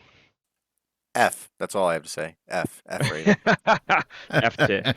So there's a video quite a few years ago now. There's one of these guitar tutorial videos where it's Isan and Samoth going through like old Emperor material, just doing a quick tutorial, like here's the chords for this, here's how you play this or whatever.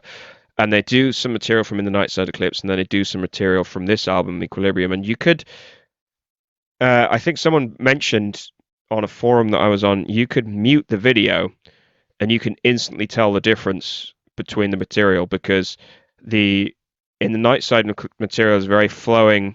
You've got to have, not to get too horny on you, but you've got to have quite a loose wrist. Obviously, the strings have to be open and stuff, whereas the later material, tight, closed strings, very, very quick palm muting stuff. It's, again, I mentioned Behemoth earlier. It's kind of a precursor to what I call the Disneyfication of extreme metal in the early 2000s, where you do get this encroachment of very sterile production.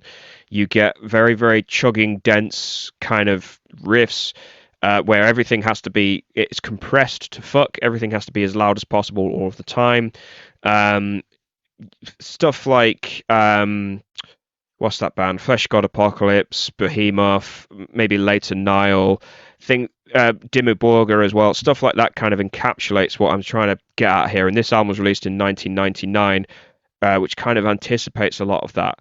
But you also get Isan's, we've already mentioned it, he was increasingly interested in progressive music. He's trying to do some weird stuff. You get like, what's that track called? An Elegy of Icarus, where he's trying to make almost like a progressive rock ballad. And you do get, like, there's vestiges of the Anthems kind of material on here, but you get what is quite a messy album. I don't think even the sort of ultimate Emperor aficionados will go out and sort of defend this album, but right. Oh, okay. I was going to call on Raphael, but you go first, Joseph, and then Raphael. No. You guys shit on it, and then I'll come in. Oh, okay. Well, I think Raphael, don't you want to defend it as well, Raphael, or am I mistaken there? No, not really. In fact, my opinion more or less coincides with what you said regarding, most things, the production, the music itself. In fact, I don't really have a lot to say about this album because, I've listened to it very, very few times, especially compared to the other two we discussed so far. But, well, I guess I sort of like the first track, Curse You All Men, which is a track that I think it's not a coincidence that it's the one that they play live from this album in their recent tours, and I saw them live once, so and they played it. But yeah, overall, I think it's the songwriting starts to get pretty generic, and the whole album feels very homogeneous to me. Like there's not really a lot of variety between tracks. And yeah, as you were saying, I agree with all the defects you pointed out, the compression, just overall the more generic songwriting. And although, of course, there's still the genes of Old Emperor and this ambition to try to make interesting and epic compositions like that track, Analogy of Icarus. But overall, yeah, I think it's a fluke, and it's probably the first album by them that I don't really like at all. Yeah, as well, you also get them falling into their influences, which is a classic thing of a band maybe 3 or 4 albums into their career. And we've already mentioned the Merciful Fate thing. Isan is trying to do the King Diamond falsetto vocals. A track like The Warriors of Modern Death, where it sounds like it's trying to be Bathory, A Fine Day to Die. That kind of thing where they're sort of trying to find a direction, and by doing that, they're going back to the source material that originally inspired them, and kind of coming up short in a lot of ways. So I will leave it to Tyler, the attack dog, to tear this album a new one. Yeah, this album is dumb. Look at the song titles. What the hell is up with the song titles? I feel like they're trying to be cute or something with these weird, random, like the source of Icon E. What does that mean? Does anybody know what that means? I don't know what the it Icon means. Emperor. Oh. Self-referential, I don't know too. that, I'm just guessing, but just all of the worst aspects of what became solidified as modern metal are presaged on this album. The pictures of the band members on the front, I don't care to see your face. It's just got that it's just oozing that cutesiness that a lot of bands at this time were doing, and you get these generic metal riffs on the album, generic speed metal, or even something somewhat roughly approximating what some melodic death metal albums were doing at the time, like generic weirdness. It's really just kind of a workhorse album in a sense. Like we're just making a metal album. I wouldn't say that it's. I called it stupid. I wouldn't say that it's absolute of the worst of dumb music like Pantera. Um, but it is, they're clearly adept musicians. They're clearly talented, and you can hear that even on this album. But it really doesn't sound any different from any other shredder, technically adept, extreme metal album. You're really getting like comparisons to groups like Behemoth, for instance, are pretty apt, in my opinion, because that's what you're largely getting on this album is just like, oh, this is another album of fast, shredding black metal with some slightly creepy sounding, in a very kind of generic and superficial way, keyboard melodies. There was a majesty of emotional expression on Emperor's best work that may have been somewhat present on Anthems still, but by this album it's almost completely lost. It only gets worse too, I'd hate to say. I'll repeat myself. F tier album. Ooh, okay. I have different opinions on Prometheus, but I'll hand to Jaime first. What's your thoughts on this one? I agree with Tyler here. This is where Emperor lost me. Dope, fair enough. Short and sweet. Joseph, are you gonna stand in the way? Yeah. Defend this one? Not that I like to mention it that much, but I will say, recalling some memory, I think this is where I differ quite a bit from the opinions on a certain website from some years ago had about many bands and their discographies. I think it's an interesting album. I find it to be Emperor's most underrated album, which for discography that's not terribly long is perhaps an odd statement, but I think certain things that have been mentioned are accurate. It's definitely maybe their most death metal influenced. I think a bit more death metal came back in during Anthems, but it definitely shows perhaps more so than any other album on Equilibrium. It's the influences are definitely there. I mean, one of my favorite tracks is The Warriors of Modern Death because it feels like maybe one of the best Bathory songs that was never written by Bathory. In terms of that sort of, blood, fire, death / Hammerheart era kind of vibe going on. It's not the one I've returned to the most. Those are usually in the Nightside and Anthems, but every once in a while I'll throw this on, and I really do appreciate it. I think, like a lot of albums at that time,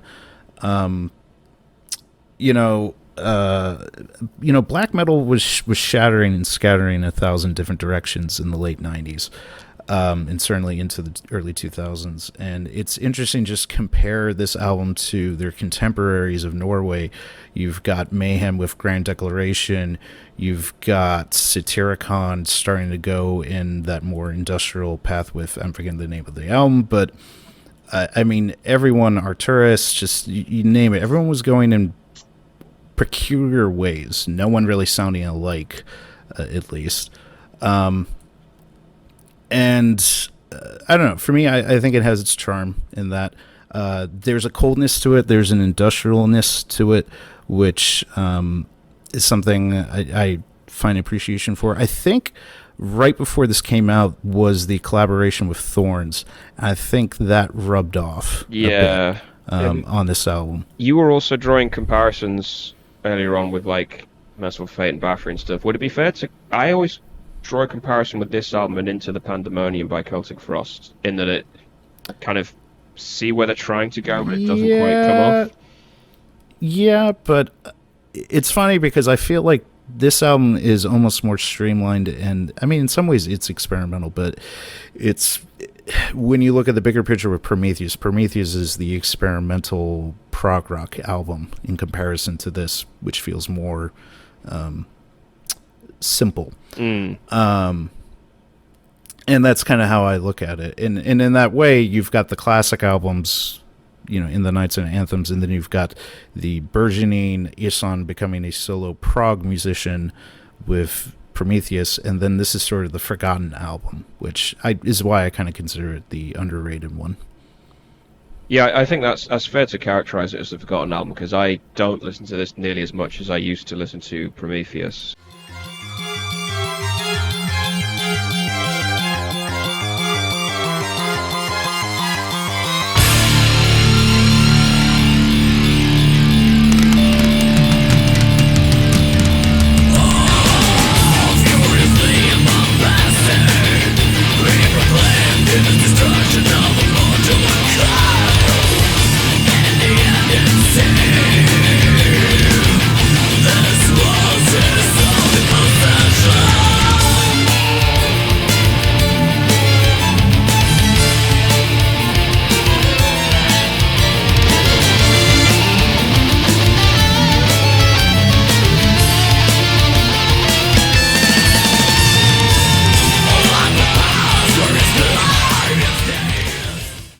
Which is basically the first Ihsahn solo album, Trims on drums. Agreed.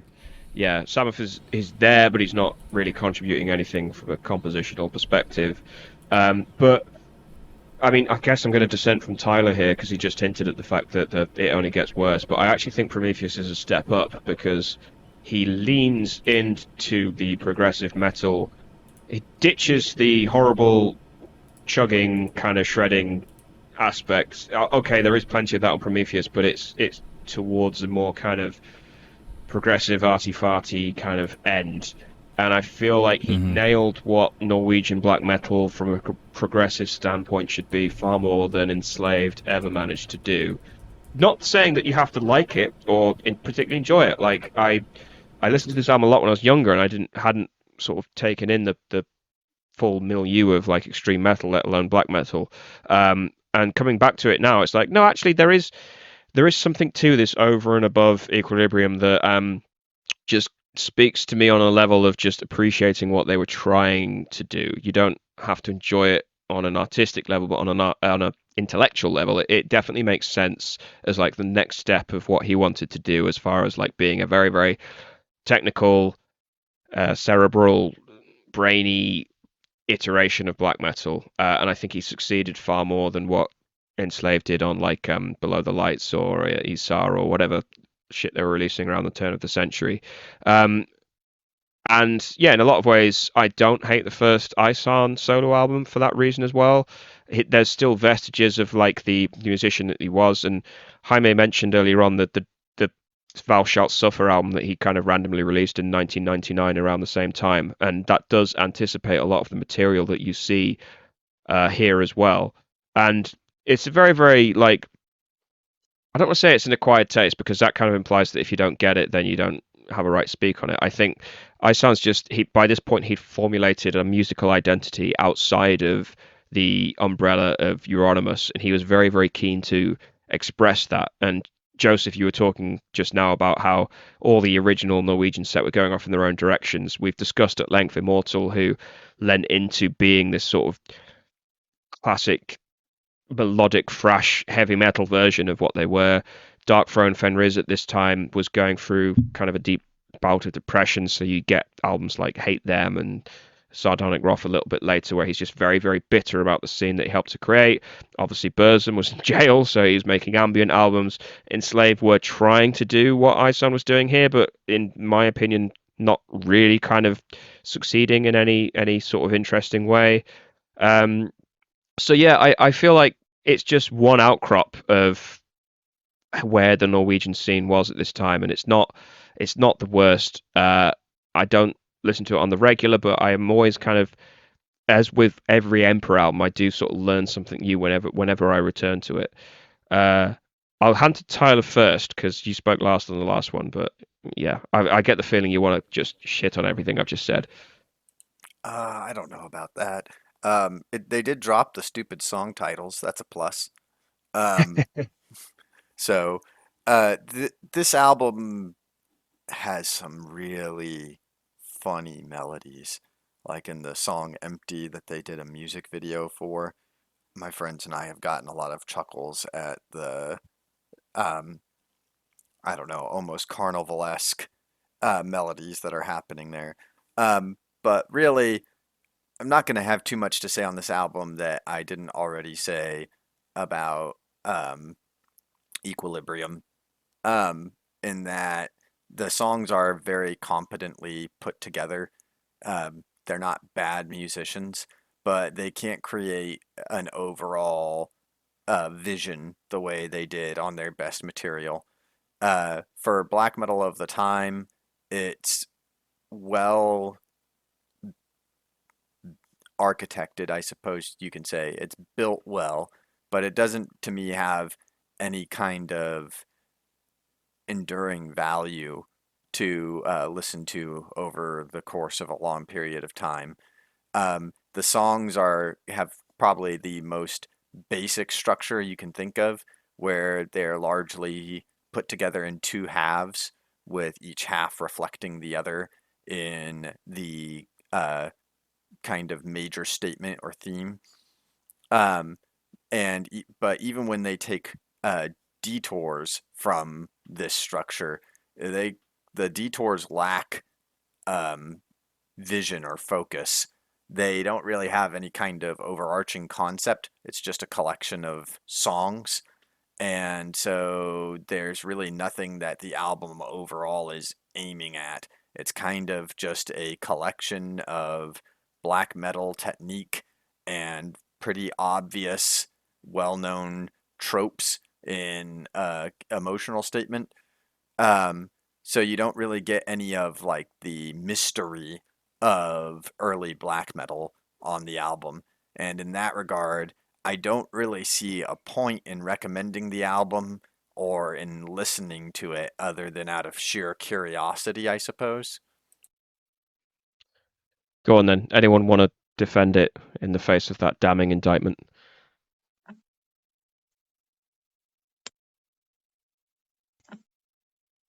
Oh, that's a no. Well, I mean, Yeah, people have spoken. well, I mean, I can say Super I F. would agree with you, Shelley, that it's at least better than the previous one, even though that's not saying much. But of course, as you said, it's more of it's sort of the first Izan solo album, which means that it's a move towards more progressive sort of music. But at the same time, it's also more accessible in some ways. I think that there's a lot of songs here that go for more sort of they have very clear choruses. Some of them just go straight up for a verse chorus type structure, like the Prophet, for example. But I mean, there's still, and I think this is maybe this might be my final remark regarding the band in general, not just this album. And I think this is the mark of a great band, which is that even when they fail in sort of a compelling way. So this album, for example, there's a lot of moments where Rizan goes crazy, and it happens to work, like some of the carnivalesque melodies that turn out kind of interesting, or moments where the intricate guitar work combines with interacts with intricate orchestrations, synthesized orchestrations, of course. So all these really dense, layered atmospheres, and I think a lot of it is pretty interesting. I think there's if I were to look at the album song for song, a lot of them have some pretty compelling, some pretty interesting moments. But overall, yeah, I think it's still a step down from classic Emperor. But yeah, I do agree it's better than Equilibrium for those reasons.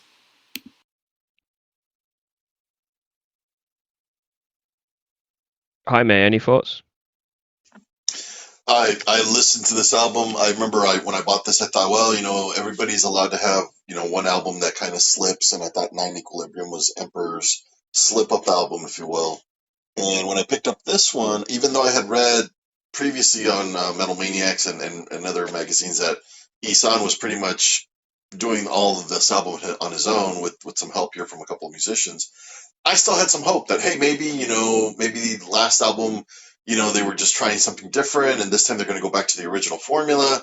And I was really disappointed. I think I've heard this album maybe twice in its entirety. The first time being when I bought it and I popped it in the CD player on the way home, and it just solidified my fact that I just left the Emperor bandwagon and just hope for a return to the olden days of when the music was a little bit more necro and dark and not so progressive and super polished production and the clean vocals. It ruined it for me, to be honest with you. I think Nine Equilibrium and Prometheus, to me, in my opinion, are the two albums that Emperor should have used a different name under. So I don't want to draw too much attention to your age, but we talked about this in the Immortal episode as well, which roughly around the same time they were releasing Damned in Black and Sons of Northern Darkness. And did you not get a sense at the time as like black metal is over, at least in its original incarnation? Because I obviously this is something I discuss at length. As like an extreme metal fan, I got into black metal not too many years, 2002, 2003, I think it was. So it's like not too many years after these albums were released, but I was still very young. I was still like learning about it. But as like a slightly older fan, did you not get a sense of like it's kind of the party's over? Yeah, absolutely. The bubble burst. I mean, there's no two ways about it. When you had, especially in '99, you had the band The Covenant. They changed more into an industrial Marilyn Manson type of sound. Satyricon with Rebel Extravaganza did the same thing. Emperor, Isan was starting to, I think they had a tour with Baal Sagoth in either 98 or 99, and people always said that I can't remember the singer from Baal Sagoth, but he basically was influencing a lot on Isan, and a lot of people said, well, that's why, the Emperor took a different turn. So to me, the bubble burst in 99 with black metal, and it never got back to its roots. I think it blew up, and all these little pieces just became their own little universes. And I get the feeling that in today's era, there's a lot of bands that always want to go back to that original sound, but it's, once the lightning's out of the bottle, I mean, you can't get it back. No, you're just imitating past greatness. I mean, even the kind of like retro wave that you see nowadays of in both black metal and death metal, the most they accomplish is at least aesthetically sounding like the best efforts in the genre. I mean, I got into black metal more around 2007, 2008 because I'm quite a bit younger. And my impression was that it was a corpse long dead by the time I found it.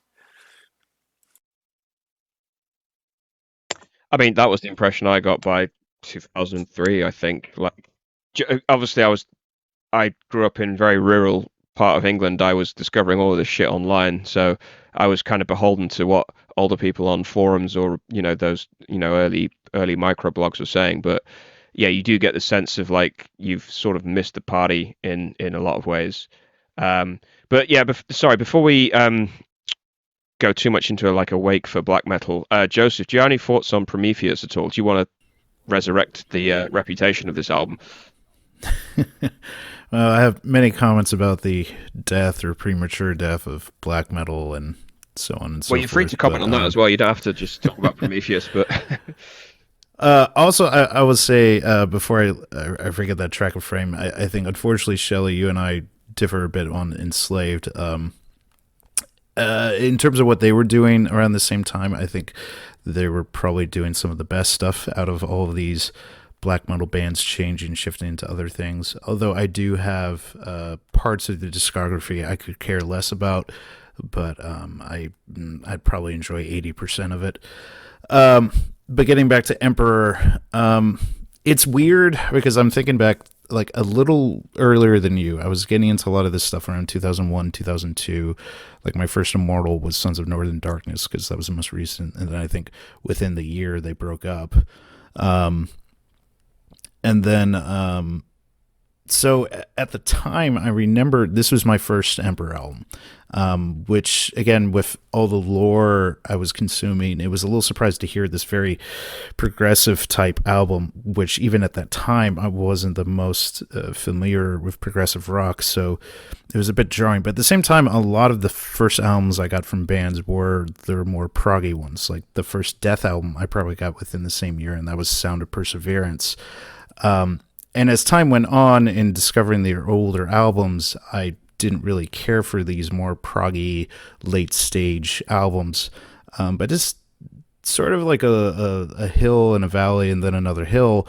I've grown to appreciate them more. I would not call Prometheus my favorite. I would still probably rank it as my fourth favorite Emperor album, which, you could just say it's my least favorite. But I think there's interesting things happening. The use of, in the sense of the harpsichord, I think is really interesting, especially I think noted in the Eruption.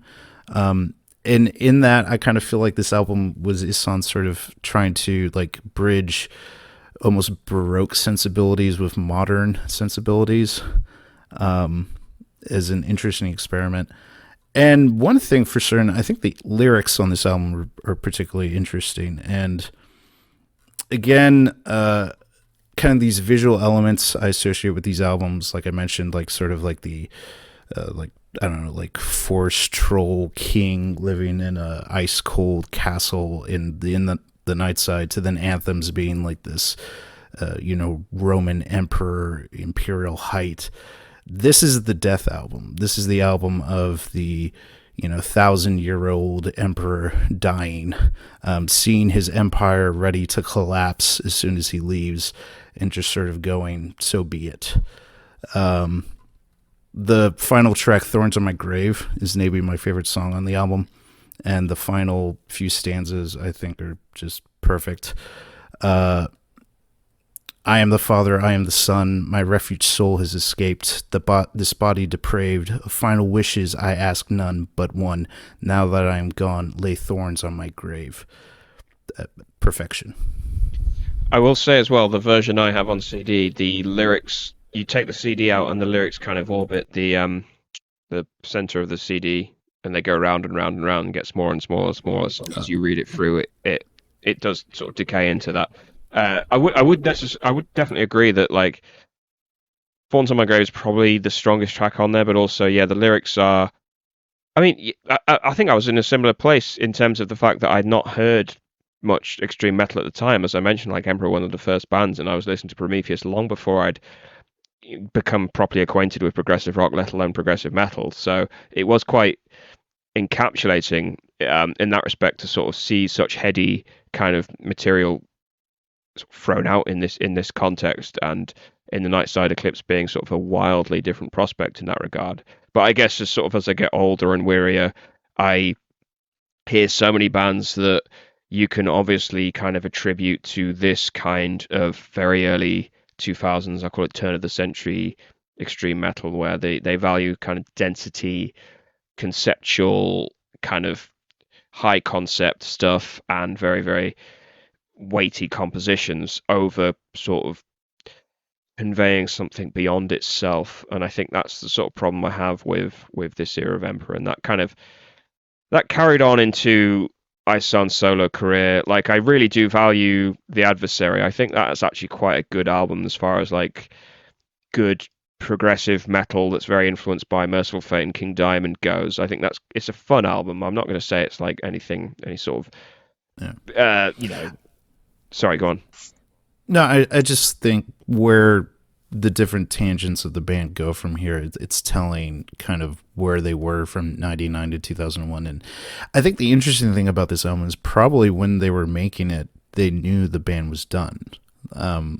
So rather than, sort of this idea of, we're continuing and then band fighting causing it to end, I feel like they had a very conscious idea of this is it. And again, I feel like the final lyrics in Thorns in My Grave, I feel, are so unambiguous about that. But, you mentioned with Ihsahn clearly continuing on the progressive elements, and then Tyrant and Samoth starting with Zyklon going clearly in a very death metal and very morbid angel looking realm. You can keep talking about Zyklon. You'd have to shut up then. To be honest, I remember when they formed, and I remember being asked to listen to them, but beyond that, I don't actually know much about Zyklon. I'm much more focused on Zyklon B, but... Yeah, I went back and re-listened to it a little bit in prep for this. I had the album Aeon when it came out, and I enjoyed it. Listening back again, I can appreciate it, I think, a little better than I did then. And I know now, I don't think Tyrant is involved, but Samoth has this sort of more weird, death blacky kind of band, The Wretched End, which I have not listened to nearly as much. But I mean, if you enjoy, I think if you enjoy some of the first few Steve Tucker Morbid Angel albums, I think Zyklon can be an enjoyable experience. Okay. Okay, so we're coming up on 2 hours, so I'm going to throw it open. Anyone got any comments on like the post Emperor projects before we wrap up? That was a Freudian slip. I could not get into the Wretched End. I tried listening to them when it came out, thinking, wow, okay, maybe this might be a continuation of Zyklon, maybe mixed with a little bit of Old Emperor.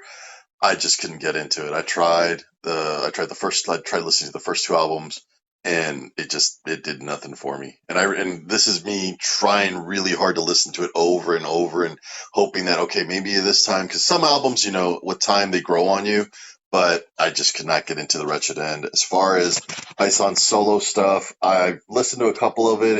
It's just not my cup of tea. Raphael, any thoughts? I'm not really familiar with those post-Emperor projects. As far as Izan's solo career goes, well, I guess I'm relatively more inclined to prog than for example, Tyler or Jaime.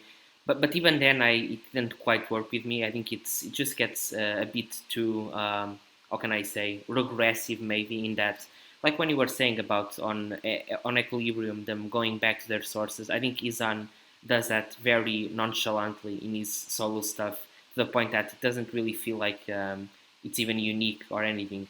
So yeah, that's my final thoughts here. Tyler? I have only listened to very small amounts of any of the post-Emperor projects. Goes without saying and isn't going to be surprising to anybody. I don't like them. I will say that I have What? Yeah, right? Who would have thought? Anyhow, I have respect for Isan because of several comments he makes, somewhat low key. Like I already mentioned, him saying that he never felt that he would make anything as good as in the Nightside Eclipse, which to me was a sort of subtle statement that he felt that was his best effort. I think I mentioned in a previous episode we did on Beharit that when Beharit released Engram, he made a comment from his official profile on their YouTube channel, thanking them for keeping the spirit of true black metal alive, which tells me that he does have an underlying sense of what actual quality black metal is. And to give somewhat of a backhanded compliment, he realizes that he's not doing it.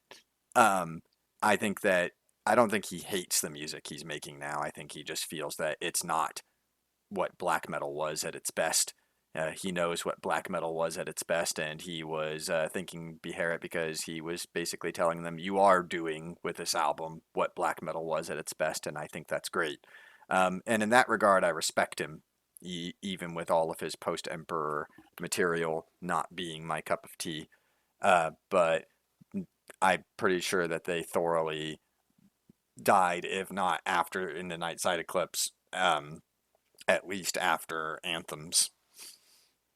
Yeah, I think that's definitely one thing I wanted to get across here is over the majority of not just black metal musicians, but metal musicians in general. I think Ihsan he deserves respect because he comes across as such a thoughtful, humble guy, but also okay, so black metal and the thing that he helped create was decades ago, and he kind of freely acknowledges, like, look, I've developed as an individual and as a musician, and I don't really write that kind of thing anymore.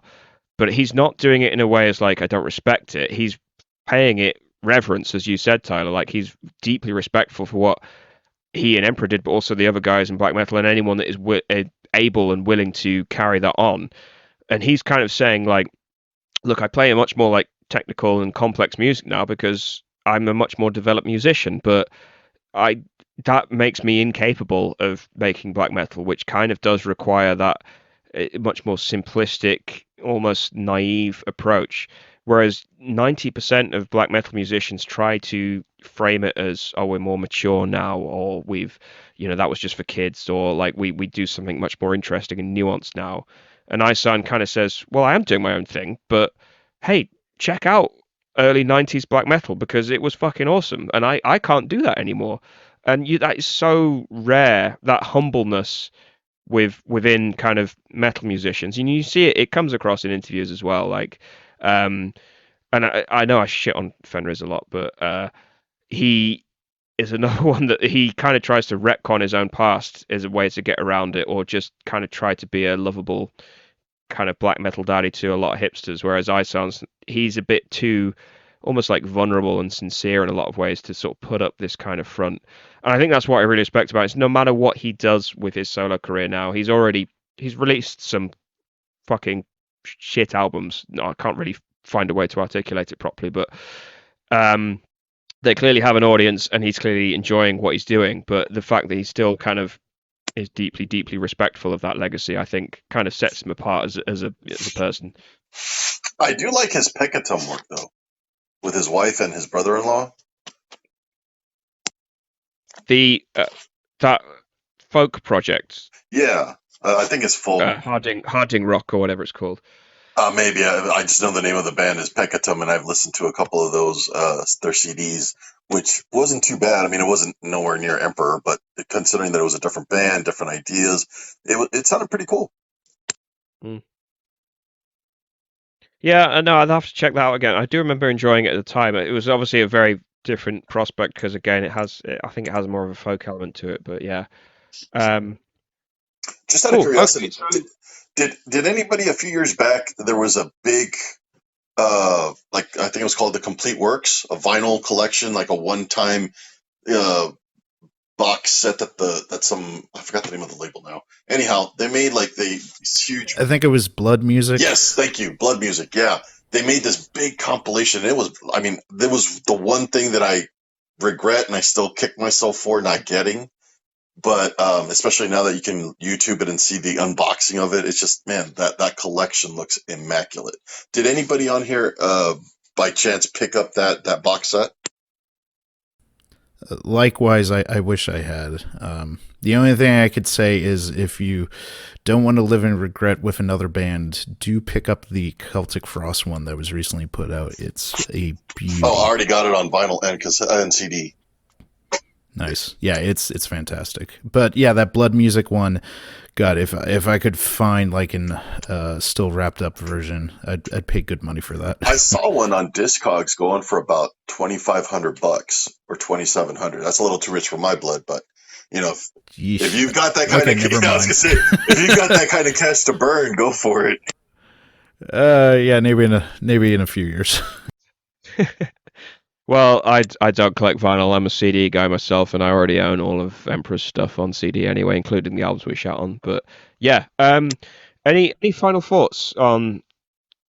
Well, yeah, I'll just go around. Any final thoughts on the legacy of these guys in general? I've done a thing where I've done the Jason where I've sunk quite a few beers in this. So if you don't say anything, I will ramble on. So Raphael. Otherwise, I'll start talking about how the fact that I'm married to a woman and not homosexual. Yeah, well, as I said in my verdict of Prometheus, I think that like the final indictment I would give of this band is that one of the proofs that they are a great band and they have a lot of talent is that even in their worst moments, there's something interesting or compelling in the middle that you can always latch on to. And yeah, besides that, it's obviously one of the foundational bands of this genre that we all love. Yeah, I think that's pretty much what I have to say. Yeah. Yeah, actually, you summed that up really well. I want to completely agree with that. In that, I've wanted to sort of open it up to sort of talk about the post Emperor solo projects, but the reason I find them interesting is that they kind of came at the nadir of extreme metal in general. Those early 2000s, mid 2000s, where everything was just a little bit messy. But these guys were still interesting, even though they were releasing material that I don't really think holds up. Precisely because they're such interesting individuals as musicians, and yeah, you sort of follow that journey through their career. So yeah, Joseph, any final thoughts? I definitely wanted to comment on sort of their legacy as a live band, because I think for most of us who have seen them, and Shelley, you certainly talked about a few experiences with them, it's all been sort of post-reunion, which I feel like was something like 2007, 2008. Maybe they got together for that first Inferno show. Maybe it was a little earlier than that. Yeah, and there's, unlike a lot of other bands like Carcass and At the Gates who have made new albums, I think people speculate whether Emperor would, and they've pretty consistently have pushed that aside and done either these retrospective tours, still mostly leaning on the early stuff, or doing these like anniversary album tours in the Nightside or Anthems. And I've seen now since the reunion Emperor 5 times, although most of that more recently. The first was in 2018. I went to Inferno, and that was the first time I ever seen them, and that was I don't know on mystical. I've had spiritual like experiences with some bands and concerts, but certainly highly emotional. I mean, this is one of the most important bands for me. So finally to experience that live and them doing what seemed like a pretty goddamn performance and seeing them in their home country meant quite a bit. But then subsequently other performances have even topped that. Then saw them at Beyond the Gates in 2019. Then the whole COVID fiasco, was supposed to see them in 2020 in Vegas, but then come 2022, I did see them in Vegas, which was cool to share that with a lot of American friends for the first time, but way more exceptional than that was in 2022 in Norway at Beyond the Gates. There was a big event with them, Enslaved, and Mayhem all playing in Grieghallen, which is the main like classical concert hall in Bergen, and all of them playing, like Enslaved playing all of their first album, Mayhem playing all of De Mysterious, and Emperor doing a mixed and very early focused set, considering that those albums had been all recorded in the basement studios of that building, and some of the instruments recorded in that hall. So that was very special. And along with that, for part of the set, Faust came out on drums and Mortis came out on bass. They played a Celtic Frost cover, they played a Bathory cover, and then they played a couple tracks from the EP. Then Mortis left, and then they played I Am the Black Wizards, and then Tyrant came back on and they finished up. But that was especially powerful, and it's something I'm never ever going to forget. And then finally, just on a live note, catching them on the recent U.S. tour, which I caught them in Brooklyn, and they played a place called King's Theater, and it might have been one of the most appropriate venues I've ever seen them. Unfortunately, it did not sell out. I felt a little bad about that, but very opulent opera house style kind of theater. I think it was built in the early 20th century, and just perfect sort of regal place to witness Emperor, and that was pretty special in itself. Yeah, I'm glad you mentioned the live element. I know I mentioned it earlier on, but yeah, that Anthems gig, the one and only time I've seen Morbid Angel, the time I saw Godflesh at Hellfest, I think it was their first reunion show in 2010, and a handful of other shows have been like, they've gone down in sort of my mental history as sort of the really special live shows that I've seen. And Emperor, yeah, no one can take that away from them in terms of like a very, very, very good live band, along with all of the stuff we've been talking about in terms of their recorded material. So yeah, I'm glad you raised that again. Tyler, any final thoughts? The legacy of Emperor is really interesting because out of any of the black metal bands that came out post collapse or were around before the collapse, but then released quality material afterwards, um, you don't hear as much of their influence in those groups. You hear a lot more influence from groups like Beherit or Burzum or Dark Throne, but you don't hear as much of Emperor in the quality post demise black metal albums. Which is interesting because probably where you hear most of the influence from Emperor is in a lot of the bad black metal that came about with the downfall of the genre. Stuff like Dimmu Borgir, Cradle of Filth, legions of other symphonic black metal bands. Um, and it's odd because the album that Emperor solidified that genre with in the Nightside Eclipse stands so much miles above what all of those bands were doing and is on par with the black metal that did influence a lot of the better black metal that came out in more recent times. And yet their approach, their legacy has never really been followed up on, kind of in a similar degree to Immortal. You heard the impact of Emperor maybe on some good black metal bands from before black metal fragmented, arguably on Graveland. And I suppose you can hear some level of Emperor's kind of mystical yet violent darkness in the John from Samoth's side project. I don't even know if I want to call it a side project. Um, Kike, I think is what it's called. Um, it was Cake. never cake. Okay, cake. I could never figure out how to pronounce that. Sometimes I want to say kayak. Um, but yeah, but they were never a vein of black metal that was imitated in a great degree and developed by a sort of school, the way that you hear with Dark Throne or Burzum, for example. And like I said, I find that very interesting, especially given the quality of In the Nightside Eclipse. It's both kind of tragic and yet also perhaps a testament to the uniqueness of that album. Just a quick chime in.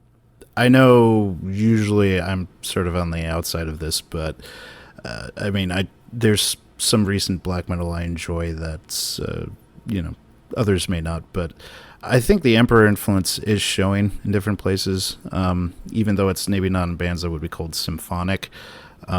Certainly two U.S. black metal bands that I've noticed in Lamp of Murmur and Stormkeep, both of whom I've enjoyed recently.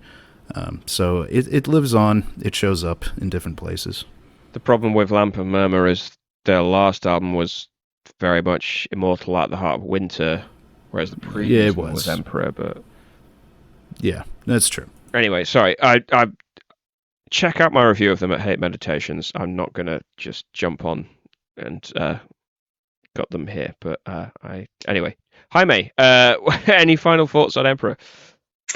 Emperor, one of the elder statesmen of the black metal scene. I mean, you can hear hints of their sound and style in pretty much 90% of the modern black metal bands that are coming out. And if you really look at it from a perspective of evolution, Emperor as a band you can look at them and say, you know what, the little pieces of their discography kind of, maybe, I'm thinking outside the box here, but maybe to me, it looks like, okay, the early stuff, the demo and the EP were kind of like teenage person, but full of piss and vinegar. And then in their 20s, you got them in the Nightside of the Eclipse album, which is kind of making them peak. And then in their 30s, you got the Anthems. And then in their 40s, the midlife crisis, they're trying to go back to their old style a little bit by going and bringing in death metal, into the mix. And then they finish off, with Prometheus, where it's like, the old grandpa kind of style that, he's not into the old thrashy stuff and he's more into the progressive style of music. At least that's the way I look at it. It's kind of like the evolution of a person. Although I think they were all still in their 20s by the time of Prometheus. Oh, absolutely, yeah. I mean in general, not just metaphorically. Thank you. And they're great musicians. They've all branched out into different realms. I actually think Trim has a new group I heard of or read about. I haven't listened to the music, but apparently he's going back into getting his own thing going. And to think back that they were teenagers when they wrote, the Emperor EP, in the Nightside of the Eclipse album. I mean, just think about what kind of impact that music happened, and to think, hey, these were just teenagers writing this album. I mean, it's just amazing what they did, and how it really changed a musical genre completely. So, in my aspect, definitely Hall of Famers. I mean, without a question. Yeah, I mean, just to wrap up, they only really made 4 albums in their entire career, and we've spent well over 2 hours talking about them now. Okay, we've discussed some demos and EPs as well, but like the density of the output that they have when you compare them to their peers, not to denigrate the other guys from the Norwegian Circle or whatever, but they release far fewer albums than any other band of their standing. But the amount of information and content and just artistic import that you can get from these individuals is something to behold. And I don't think we've even scratched the surface on some of their stuff, being honest. But yeah, obviously we just got time limitations, and there's a lot of voices here. But hopefully we have done enough to fill the void left by the big old Texan Jason. And I will endeavour to keep the episodes coming over the summer period while he's working on his black metal. So, guys, I can't thank you enough for your insights, your thoughts, your remarks today. It's been absolutely fantastic discussion, chatting about one of the seminal and one of my favourite black metal bands. And hopefully we'll have a few more of these over the coming months. I'll try and think of some bands that we can discuss, or maybe some scenes as well. And to you listeners, thank you for sticking it out. And yeah, stay tuned for more updates. And at this point, I'd sort of do some sort of random stream of conscience thing that keeps the episode going for another 10 minutes. But unfortunately, I have a son and I am married to a woman, so I can't really sort of confess my homosexuality to anyone. Not that there's anything wrong with being a homosexual, but anyway, I don't know how they do it in Texas. But anyway, Shelley is not a homosexual. I'm not a homosexual, but he doesn't have problems with homosexuals. He just plays one on TV, right? And I know many people that are also friends with them as well. So I hope that's anyway. Thank you very much for listening, and goodbye.